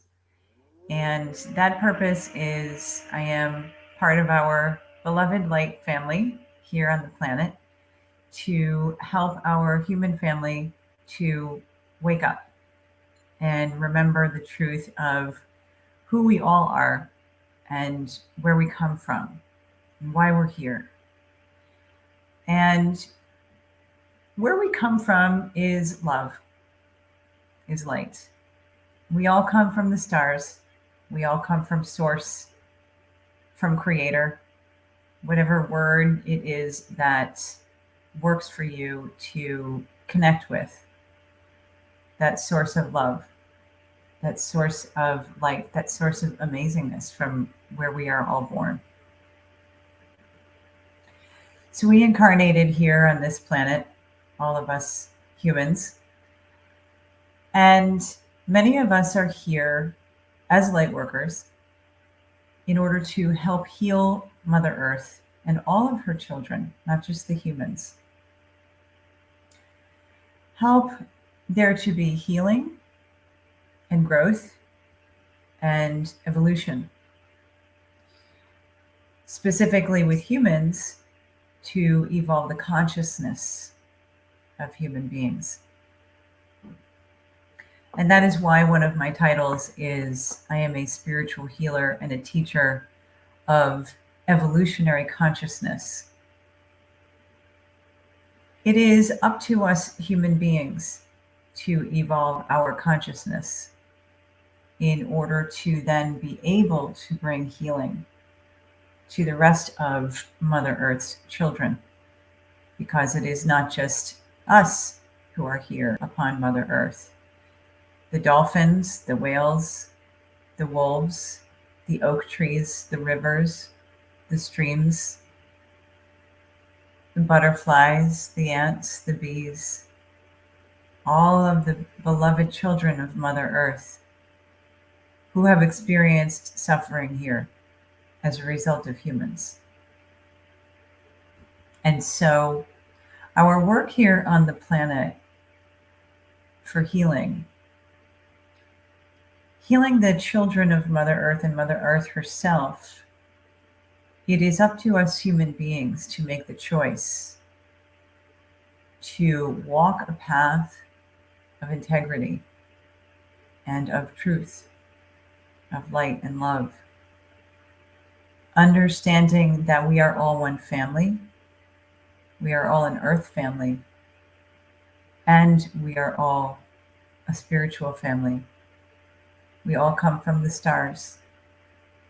We all come from Source, God, Goddess, Divine Mother, Divine Father, divine masculine energy, divine feminine energy. It is all God. It is all creator. It is all source. We are source. We are all gods and goddesses walking the face of Mother Earth. It's just that most of us have not been raised to remember that truth. So it can be very, very difficult walking here on this planet as a human. And whether you are a light worker or not, we all have walked a lot of challenge and difficulty, some more than others. And in walking in that difficulty, if we are not in connection with our heart and with source, with spirit, with creator, with our guides and our beloved spiritual family and team, it can be that much more difficult because we don't have, as our theme for today speaks to, a strong foundation to stand upon. When we are walking our journey of life here on the planet and we experience chaos and pain, struggle, confusion, difficulty, trauma, fear, toxicity, unsafe living conditions, living in a dangerous relationship. All of these things can be very painful and traumatizing. And how do we get through them? So a large part of our responsibility to ourselves here on the planet, first and foremost, because always the foundation is self-love. Coming home.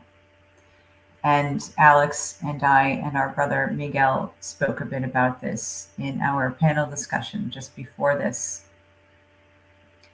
Coming home to the self, loving oneself, being your own mother, your own father, being your own parent, being your own warrior, your own champion, and loving yourself unconditionally. So everything always comes back to here, because when we truly can love ourselves, that's when we are walking in the shoes of source, of light, of love, the oneness of all that is, was, and ever will be, God, Goddess.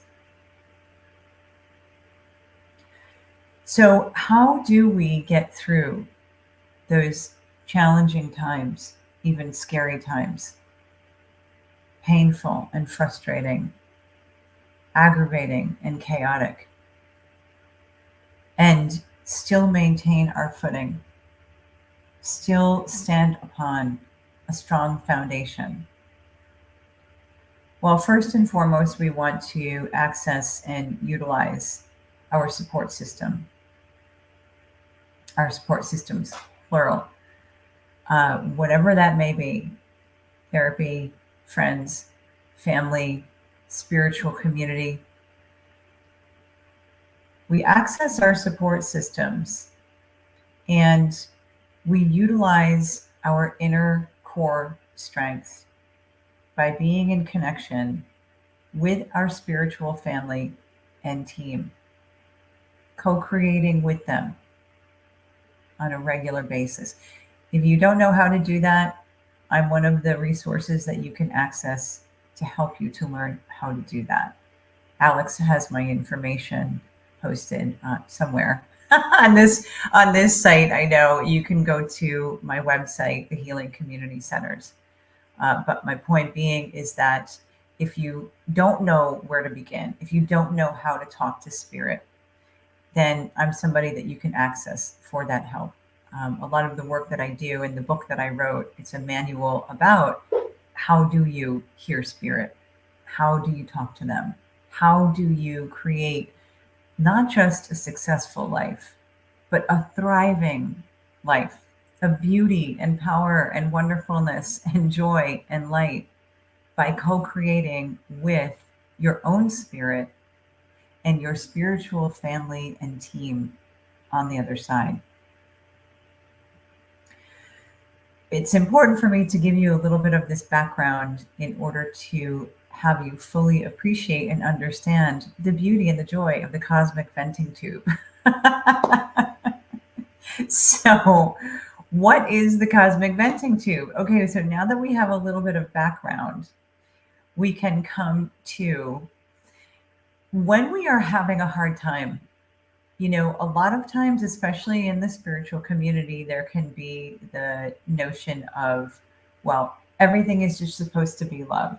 Everything is just supposed to be beauty and light and peaches and roses and unicorns, you know, and that's actually the farthest thing from the truth about spirituality. Spirituality is about being honest. It's about the truth. It's about walking in that truth and integrity. And that means that we honor our human experience. We are in this human body and we are experiencing that pain and that trauma and that challenge, that fear, that doubt, that difficulty, whatever it may be. And the answer is not to just ignore it and say, well, I'm this amazing light being and all is light and all is wonderfulness. That's called bypassing. That's called a cheat sheet. And that's called a shortcut. And it doesn't get us to the most powerful place that we can be. Being spiritual does not mean that you ignore the human. It does not mean that your human feelings of pain and anger and outrage, injustices are alive and well on this planet. And it doesn't mean that you just look at those injustices and go, well, all is light and all is love. That's not what it means to be a spiritual person or be in spirit, co-creating with your own spirit and source. Being spiritual means that you honor yourself and you love yourself in that pain, in that frustration, in that difficulty, in that angst, in that fear. It means you love yourself. It means that you utilize your support system, whether that is your family, your friends, spiritual community, therapist, guides, spiritual advisor, shaman, medicine woman, Reiki practitioner, whoever it is that you feel safe talking with. And if you can't talk with someone, there's text, there's email, right? We do have advanced technologies now that allow us to actually be able to speak. If we can't speak with our voice, we can type with our fingers and speak our truth and talk about that pain, voice that pain. Don't hold back. You know, when I hold public circles, one of the things that I always say to people is what we pass around the talking stick so that everybody has an opportunity to speak what is on their heart. And in holding sacred space, it's always very, very important to make that a safe space. And so one of the things that I always share with people is, if the people who have spoken before you are all talking about the really awesome things that are happening for them in their life right now, and they're totally excited and they're filled with joy, and you're sitting there and you're like, oh my God, I have no idea what I'm gonna do, and my life is a shit show, and I don't know what to do, and I have no answers, and even though I'm looking for answers, they're not coming to me, and I can't stand the ass crap shit show that is my life, right? Okay, then you speak that.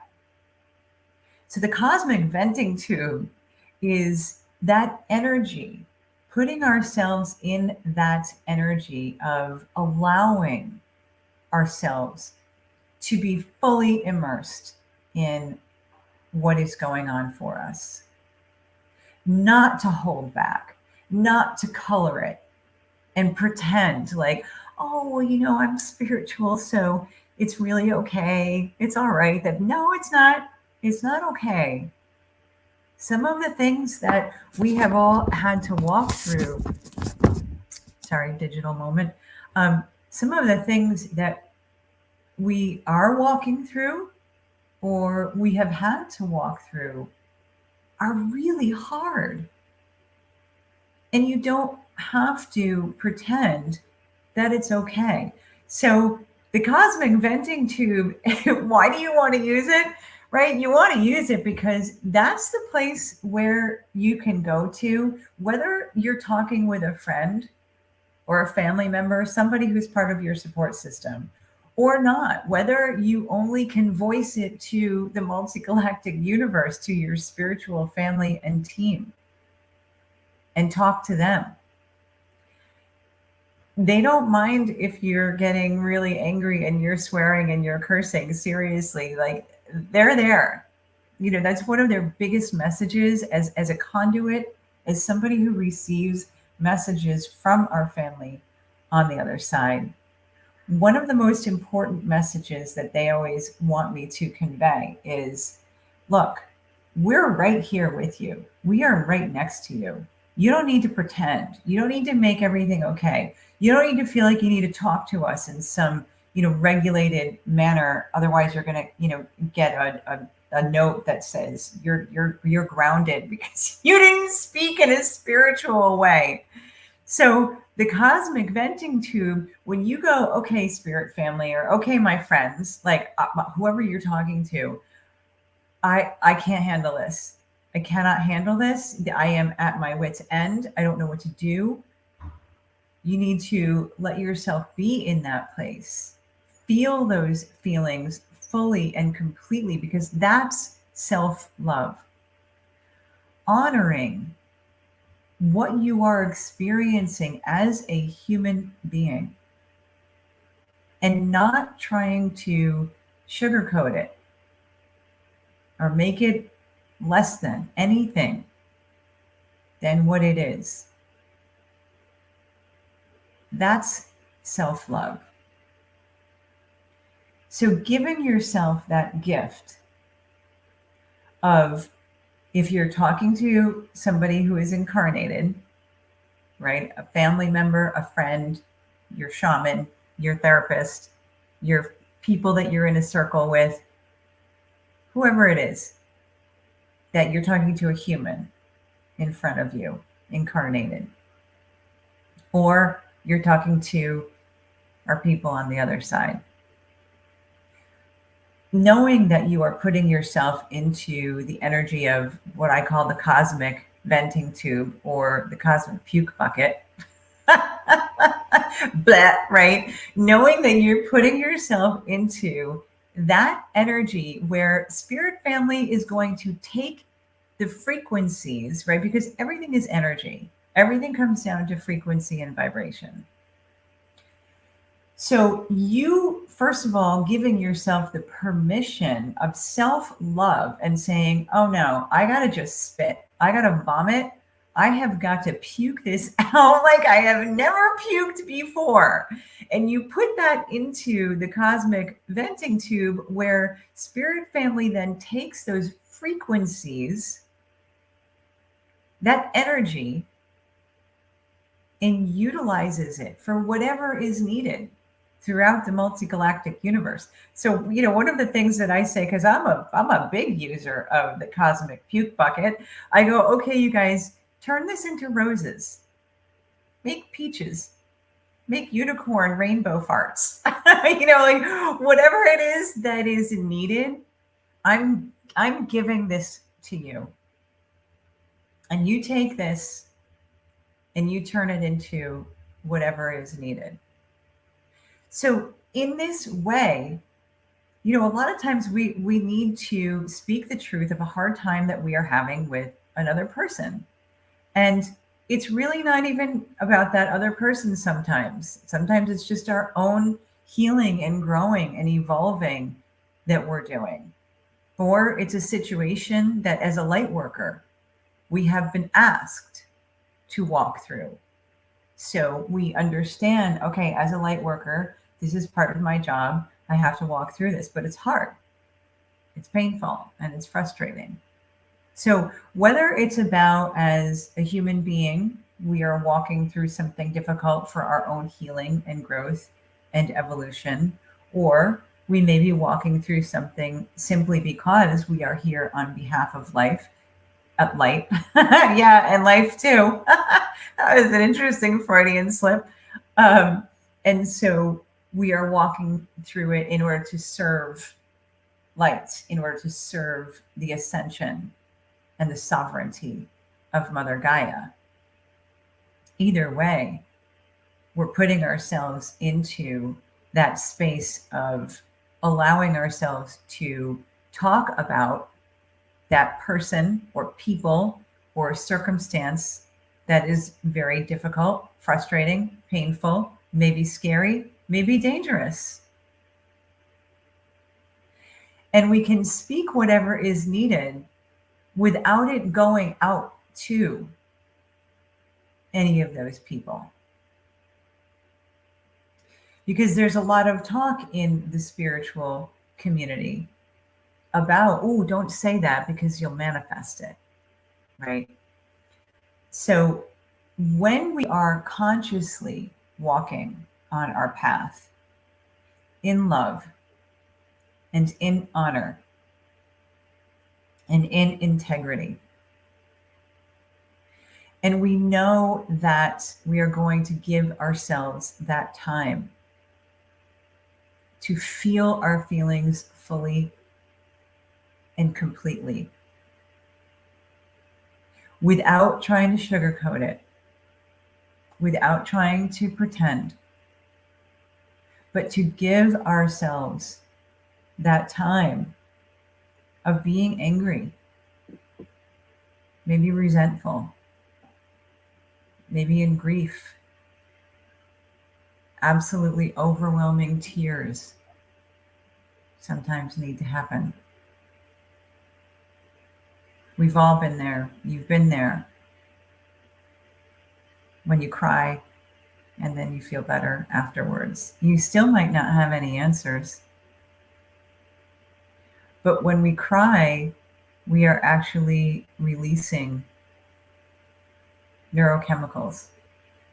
And we're releasing at a level of chemistry, pain and frustration, stress and toxicity. And that's why, actually, after we cry, we feel better. And that's another very important reason for the good old cosmic venting tube, because whether you're crying or you're being angry, you are putting yourself into a safe space, a container where that energy is not going to go hit anyone. So you can say anything you want because it's not going to go anywhere. It's going to stay right here in the tube of light between you, your spirit, and Source, Creator, God, the Great Mother, Great Father, the angels, the archangels, the ascended masters, all who are a part of your team and your family. So when you give yourself that love, you love yourself just like you would if you were your own child. For those of you who have children, or those of you who don't, everybody has had at least a friend's child, right, in your life, or your sister, your sibling, your brother's children in your life. If there was a child, your own daughter, your own son, niece, nephew, friend's child who had hurt themselves, fallen off of their bike maybe, or had a hard time at school, and they came home and they were upset, you would give them that space. What happened? What happened, honey? I'm right here. Tell me about it. I understand. I'm going to be right here. I'm not going anywhere. You're safe, right? When we can give that to ourselves and be our own loving parent and guide and warrior, and give ourselves that space to really feel our feelings. We then clear them. Because if we don't honor how we feel in this human vehicle, that's not love. And if we don't honor how we really feel in this human vehicle, it then creates blocks. And then the light can't get in. So if you think of a shade that is covering the window, the light can't come in. But if you lift up that shade, that's what it's like when we give ourselves permission to feel really fully and completely, acknowledging in truth and in honesty, this is how I feel. And blah, blah. You know, the emoji, the throw up emoji, blah. Let that out in the cosmic venting tube, where spirit family will take those energies and actually create something beautiful with it. Now you're walking in true power. Now you're walking in true love and in true light. Because love and light doesn't mean that everything is okay all the time. Far from it. Love and light means you love yourself and you honor yourself right where you are. And the power that comes from our taking control of our emotions so that our emotions are not in control of us. When we walk in the shoes of our own master, and we are the master of our emotions by honoring them, not by ignoring them. We're not going to take a spiritual bypass and pretend that they don't exist when they do. When we pause and we take the time to let ourselves be right in that place that we are, and we do so as a sovereign being, in conscious co-creation with our own self, our own spirit, and our spiritual family and team of light. And we say, all right, I gotta puke. I have got to get rid of this. I have to talk about how awful this is, how tired I am, how broken I feel, and how much I don't know how I'm gonna go on, right? These are real. This is real. We have all felt this.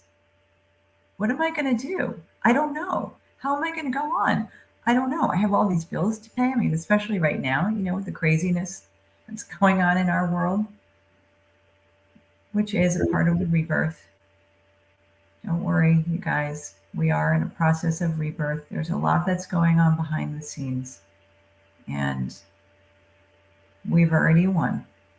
Mother Earth has already ascended into the light. So let me just take a little pause there and say, we've already done it. We are just in the timeline right now where we are walking to our victory. We are walking towards the time when we all collectively came together in resonance, in coherence, in the higher frequencies and vibrations of light and love, fifth dimensional frequencies of light and love. And part of how we get there is by truly coming home and honoring our very real human emotional experiences by giving ourselves the gift of the venting tube. You know, I joke about it a lot and call it the cosmic puke bucket. And it's all about the balance, baby. You know, that's another one of my favorite sayings. And I write this in the book that I wrote as well, the manual. It's actually called How to Master Your Life. And it's on my website for anybody who would like to utilize that resource. It's a PDF. I'll be publishing it when with my organization, I'll be creating a publishing company. But for now, I've actually been using it for the past 16 or so years. I teach the spiritual life coaching program, which is based upon the book, in order to give people one-on-one guidance and mentorship in understanding and applying the principles that are in the book in real time. And by the way, I always say it's short, simple, and sweet, yet packs a powerful, nonviolent punch, just like me. Right? Because it's all about being powerful, right? So this book is actually, I call it a manual. It's short, simple, and sweet, containing some of the most powerful truths that we can utilize here on the planet in order to heal, grow, evolve, and not just live happy, successful lives, but to thrive, because that's really what we're here to do. We are here to come home to the truth of ourselves as multidimensional, sovereign creators. We are all creators, gods and goddesses. We are all part of Source. Therefore, we are Source. So part of my role here on the planet as a healer and as the founder of the Healing Community Centers, which is my global humanitarian project for bringing the resources and the tools and the support programs to our human family for healing and growing and evolving and really truly waking up to remembering the truth of who we are and where we come from. That we all come from the stars. We all come from light. We all come from love. And we are in this human body. And we have experienced pain. And we do experience days that are chaotic and crazy and bumpy and aggravating. And we are asked to walk through some very difficult experiences. And I'm not exempt from that. I have not been, and I currently am not. So, all the stuff that you hear come out of my mouth, believe me, I eat my own words. So when I tuned in to what was needed for today, because let me just back up for a moment and share with you that everything that I do is about co-creating with the spirits and the guides that I am interacting with on this dimension. So it can be a phone call that I have with one person, or it can be a global online event like this, where there will literally be hundreds of thousands of people tuning in, whether everybody is tuning in live or tomorrow or next week or next year or 10 years from now, because time only exists on this dimension. The past, the present, and the future all exist at the same time. So whether somebody is listening now or next year or in 10 years, the frequencies that are being delivered will be appropriate for each and every person when they are listening, because we are multidimensional, quantum, multigalactic beings. So before any interaction that I have, I'm connecting with the spirits and the guides of the people who I will be in communication with in any time, place, space, or dimension. And I work with our source and creator, all of our family and team on the other side, your spirits, your guides, my spirit, my guides. And I ask them, what do the people need? What is needed? How can I serve the people today? What will be the most powerful and impactful message? What is the medicine that the people need to hear? Whenever I hold public circles, this is what I do beforehand. What do the people need? How can I serve you? Spirits and guides of my beloved sisters and brothers who will be present at our event. How can I serve you? What is it that you need that I can bring? And so when I sat in sacred space with all of you and our beloved spiritual family and team of light and said, what is it that I can bring?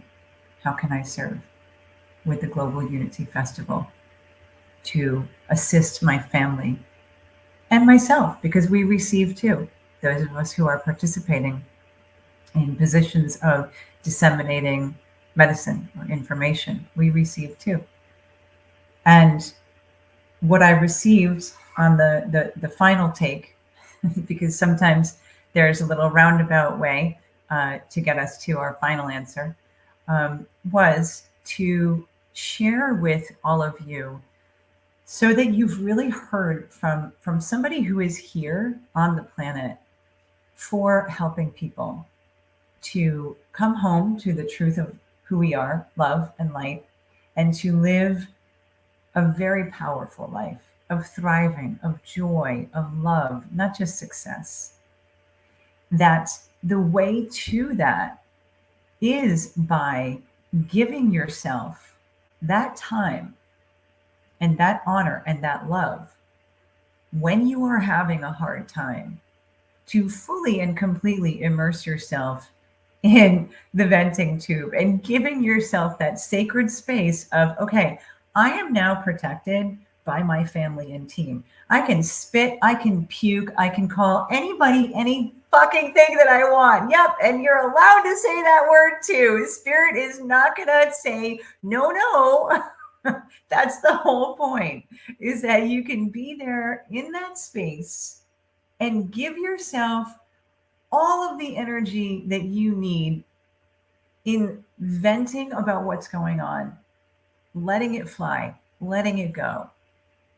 So that then afterwards, that's when you then, yes, okay, now let me pick up my pants. Now let me put my mastery hat on. And now that I have cleared those energies and honored myself, this is really hard. I don't know what to do. I do feel broken. I don't know how I am going to go on, right? You really acknowledge that. And in that way, you are now clearing the space from your physical vessel to allow your own soul, more of your own higher soul and source frequencies of love and light, which is intelligence and wisdom and strength and perseverance, the warrior that each and every one of us truly is. Now you have let that in. Now we then say, okay, now I am going to put on my angel wings. Now I am going to put on my mastery hat. And from that place, okay, spirit, my own spirit, my guides, everybody, what do? Show me what to do. I know that you are going to show me exactly what I need to know, when I need to know it, exactly how I need to know it. I always say who, what, when, where, how, and if we need to know why. Because sometimes we need to know why, and sometimes we don't. There's some powerful message there.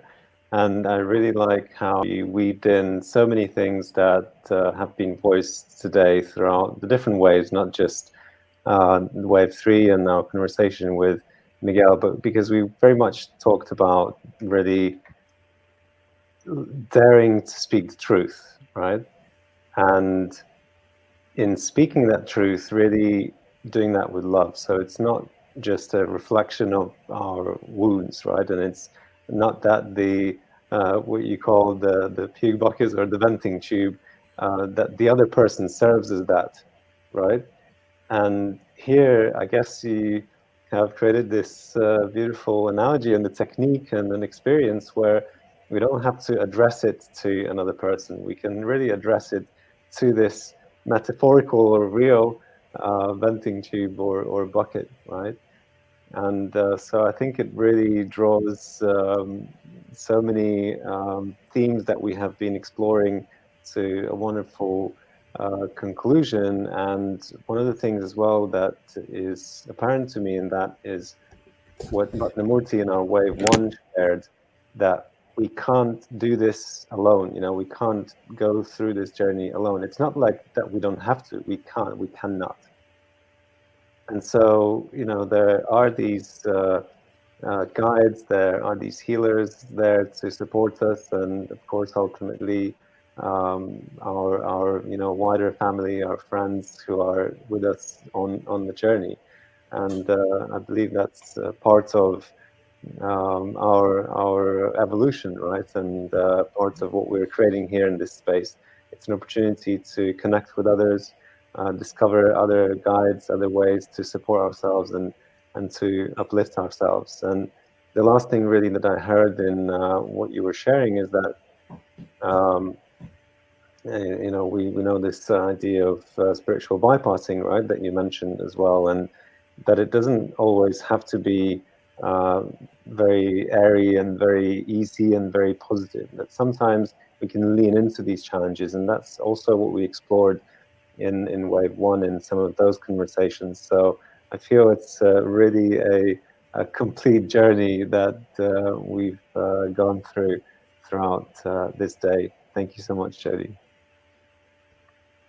Thank you, Alex. Yes, beautiful summary. Yes, yes, thank you. Thank you. Very beautiful summary. And I see that we have my sister Antonia here. Hi. Hi. Coming back from Earth Elders. So Antonia is one of our hosts today in Wave 3, and for those of you who might be tuning in and who perhaps don't know you, let me introduce you briefly. So Antonia Edralin is a wisdom wayfinder, guide, a spiritual and business mentor, supporting change makers and founders to deeply connect to their purpose and inner wisdom and to create with source. And I really love that concept and that phrase. Welcome, Antonia, for our closing, for our reflections. Yes. So first of all, I would love to thank you, Alex, for this amazing piece of art that you created with your team over the last weeks. And I don't know when you woke up this morning, but I feel like you must have been awake like since yesterday, probably. Well, so first of all, a big thank you and honoring of that. and I'm in Germany, so actually I could have been in Wave 2, but I chose Wave 3 to be part of the closing and to have this in my evening. So I feel like last month we had this opening, this beginning, and now we set some foundations and some beautiful new new pathways and new insights and new hosts. So I feel like this unfolding is really on a beautiful path that I see. And I was reflecting before I went live. I was reflecting the foundations topic of today, and I was speaking into vision. And then I was like, yeah, but like if we know where we're called to, like if we listen to our soul calling, then that's our foundation actually to move towards and to follow through and to trust forward. So I was like, oh, it's still a foundation. It's interesting. And now I listened, Jody, to the last part of your beautiful share. And I think this piece with being courageous and being honest with ourselves is just so key. It's even like if we listen to our calling, or if we went to the universe, it's first of all, it's being honest with ourselves to find the pieces that where we are hurt or that we feel uncomfortable with, and or maybe with the big vision that we don't yet feel like we are able to share because it's so huge. So it all weaves together. So it's it's a beautiful way of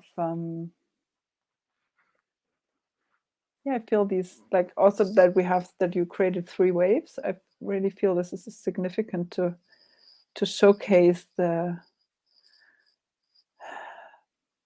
how we live in different time zones, and we live in these different, even in different seasons, right? It's like we have ice storms and the others have whatever, autumn. Yeah, so it's beautiful to have this weaving around the world, like every once a month. Mm. And Thank you, Antonia. Yeah, and then this is very much really a space for diversity. And I mentioned this before on other occasions, but we do have a tendency, you know, by we, I mean human beings, to seek others like us, and to group together in similar communities, similar groups, and that has its beauty, and it also has its challenges, right? And this space is somewhat different. This space is really to bring all the diversity in, and I do feel there's a lot for us to learn how to do that, right? There's so many different perspectives and so many different visions, and I know, Antonia, this is what your offering today was, to weave in those different visions and to find the synergy between them, which I feel is really important work. So thank you so much for doing that. And I would love to also perhaps build on your experience doing that in a smaller environment in your stage that you hosted today, perhaps to bring that to a wider conversation ultimately into maybe the central stage, to invite guests from different perspectives, worldviews, and paths, and see if there can be some weaving between those visions. Yeah, especially if people are prepared to share. My initial idea was to do it on Zoom, but if we have, like, if we get people together from maybe other hosts who are already in the field and who have these, always speak out the invitation, and it's not just hosts, but to have really this conversation of where we're going and speaking into our vision. I feel it's such a, or into our calling, like vision. Not everybody has a visual vision. But speaking into our calling and what we feel called to create, and what we feel to, like, how we feel to be of service. If the moment we start speaking about it, it can manifest so much quicker, because then things can happen, synchronicities can happen, we can support each other, and we can co-create in so many different ways. Yeah, so that's a beautiful idea. Yeah. Great, thank you. So this really is like a big melting pot of ideas and practices, and yet at the heart of that is a common intention, and that is to uplift ourselves and uplift each other and the world, of course, ultimately as a, you know, a synergy between all of us. And what we mean by uplift is actually quite simple. It's simply increasing our well-being on all levels, you know, personal, social, global, mental, spiritual, and physical, right? Like really encompassing all of that. And because there are so many ways to do that, therefore we're opening up the space for all of those to be brought here and offered. And let's see what turns out of that, right? So, and we're here at very early stages, of course, and this is our second festival of the year, but really the first one when we have engaged the platform and have had hosts share their offerings through the platform. And as again I mentioned before, these initial seedlings, they often, or pretty much always, don't look anything like the ultimate plant that they're growing into. And so let's see what the journey has on offer for us. What is this plant that we're growing here? And it's not only a plant, really. It is a garden where every host who brings their gifts, they contribute with the diversity to the garden. So it's really about discovering what that garden can become. And one interesting insight that I received when I was inquiring and contemplating on the Olympic Games, right? We have the Winter Olympic Games now happening in Beijing, and really what dawned on me that in a way Global Unity Festival is kind of like an evolution to that to some extent, and it may be way in front of us in the future. Who knows, how long it will take to unfold to that. But really, if the Olympic Games are the competition for supremacy, the Global Unity Festival is collaboration for harmony. And so really, this is a space for us to practice and to try different things out and to weave different things in and to explore and see what we can achieve through that collaboration and what that harmony can really be. And the vision has so many different possibilities. It doesn't have to be just the physical, the virtual events here. It can be physical events, and anyone can already add them to the platform right now and just share the location details where people can join. And ultimately, we're committed to including also extra functionality so that perhaps those locations appear on the map for convenience, and so people can come together, locally on their beaches or in the parks or in the mountaintops and really gather together also in these local communities, whilst knowing that in that moment, at that peak, in each of that wave, there are so many others in so many other places, and all of us connecting with that intention to uplift ourselves, each other, and the world, and really see what we can create. Because as I've shared before, we have some frontier science that confirms that we do have the ability to affect the world around us, beyond just our skin. And this is really what we're also exploring here. And it will take some momentum. It will take, a critical mass to reach, to start seeing those results and impacts. But that is very much our commitment. And let's see what the journey holds for us. I love to pick the idea with the map, as I'm a visual person. So imagine the map in 1 year or in 2 years, and then when we can showcase the wave in the light bulbs. Yeah, exactly. It's beautiful. And what I love is when you shared that we have this space to explore how we can collaborate and co-create. And I think this is part of our life in the future. It's like in all different parts of life, we will have these opportunities, hopefully, it's about using the opportunities to explore and to make it different from before. And the space that you created here is just, I already see a beautiful garden. It's just little trees now, but it's really and flowers and everything and animals. So it's really I feel like there is a very nourishing ground, and then we can see what comes from it. Thank you for inviting all of us into your garden. Well, as I love to say, it's not my garden, it's our collective garden. And yes, it's still you're the one inviting us. Yes, thank you.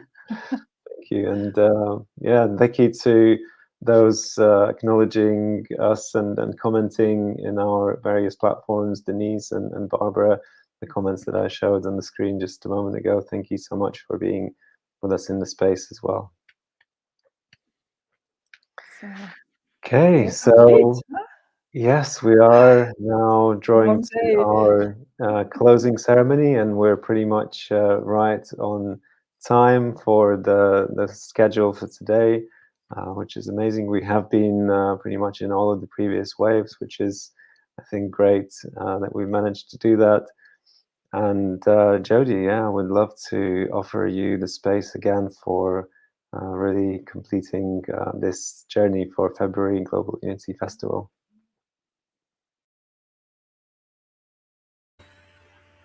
Thank you, Alex. And so, in order to bring us into our closing, I would ask everyone to come into your body for a few moments to transition from, we've been very much up in our heads and listening and processing information. And so for our closing, we're going to do the same thing as we did in the beginning. So if you want to readjust yourself, get into a comfortable sitting position or laying down, whatever is comfortable, and take a few slow and deep cleansing breaths, closing your eyes. And for just a few minutes for our closing, coming into your heart,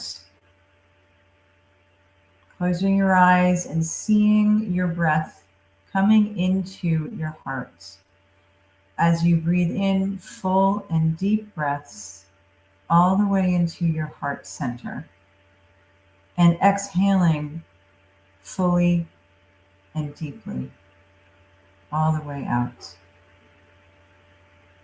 Focusing for a few moments only on your breath, on seeing fifth dimensional diamond crystal frequency healing light coming into your heart as you breathe in. And as you breathe out, you are breathing out diamond crystal fifth dimensional frequencies of healing light. Breathing in, beautiful, shiny diamond crystal frequencies of light. And breathing out, beautiful, shiny crystal diamond frequencies of light.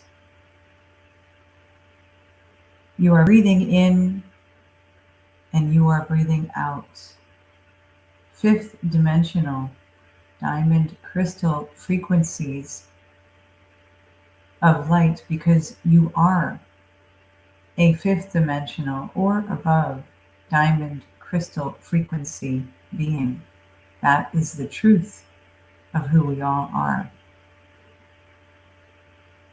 We are currently embodied in these physical vessels, but this is only temporary.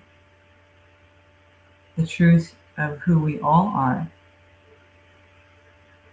is beloved celestial beings, part of Source, God, Goddess, the Great Mother, Great Father, our spiritual parent, Mother and Father,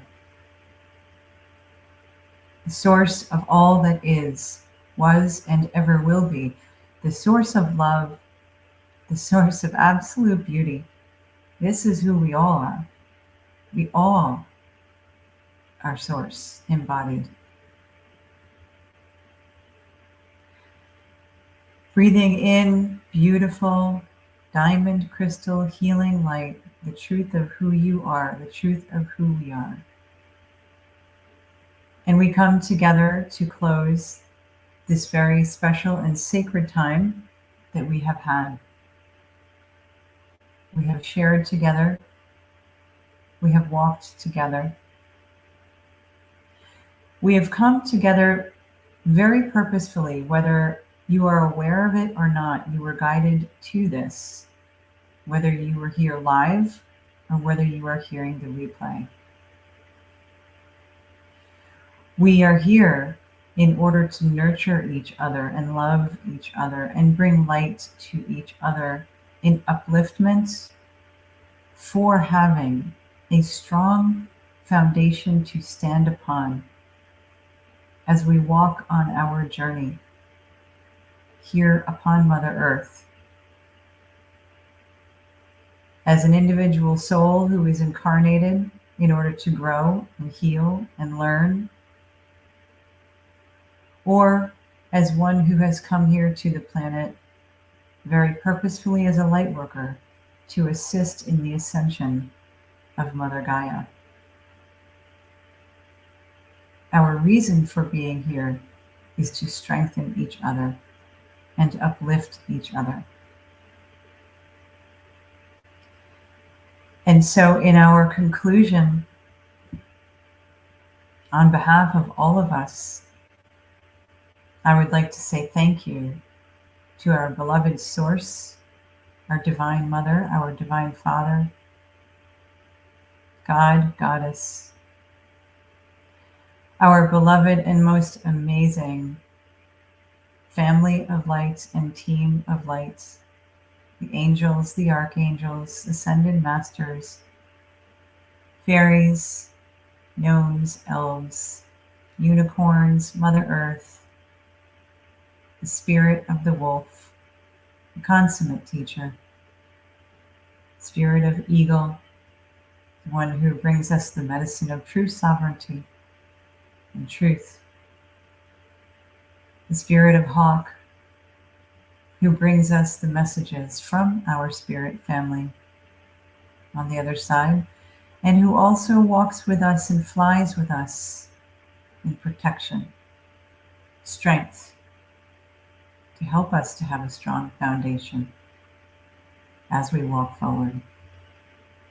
I thank all of our beloved spiritual family and team of light, which includes all of your spirits and guides, those of you who are listening. I thank you. We are all one. And we are the ones that we have been waiting for. It is time for us to rise. Eleshnate selahoa, inashte se seyaweha, ulutatankawe nahea, ilanaya wahe, ishnate seyaho, ishnate seyaho lutanawea, ila hangtanawe. Ilahantanawe naea, arushnate sekahea, arushnate sekahea tututankawe naheo, ulawe nasea, atanawe nohe, atanawe nohe, shishanawe, shushone nohe, alanawe asasito. Ewe,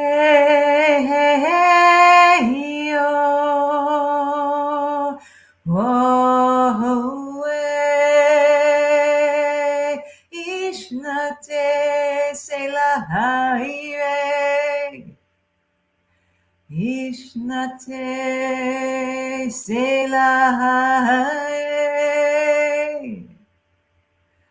oh no way,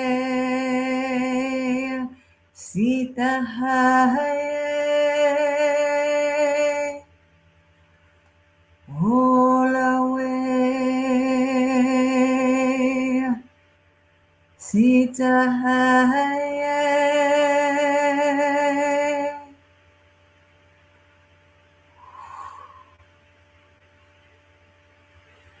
Alashnate sunaweha, itanawe, nohe. And so it is. Aho, mitakuyasan. We are all one. Oh, thank you. Thank you, Jody. Thank you, everyone who has been participating with us throughout the day, and to all our guests and hosts for offering their gifts, and of course to the team, to the many who have been working in the background, making this possibility to come true. And this is a monthly festival, so we are looking forward to seeing you again in the following months. And the next one is scheduled for March the 6th. So join us every first Sunday of every month, and feel free to explore more on our page and register for notifications for upcoming events. Thank you so much, and may February serve as a strong foundation for your following year. Thank you so much.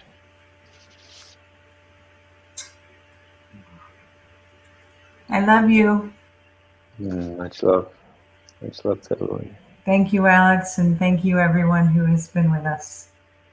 I love you.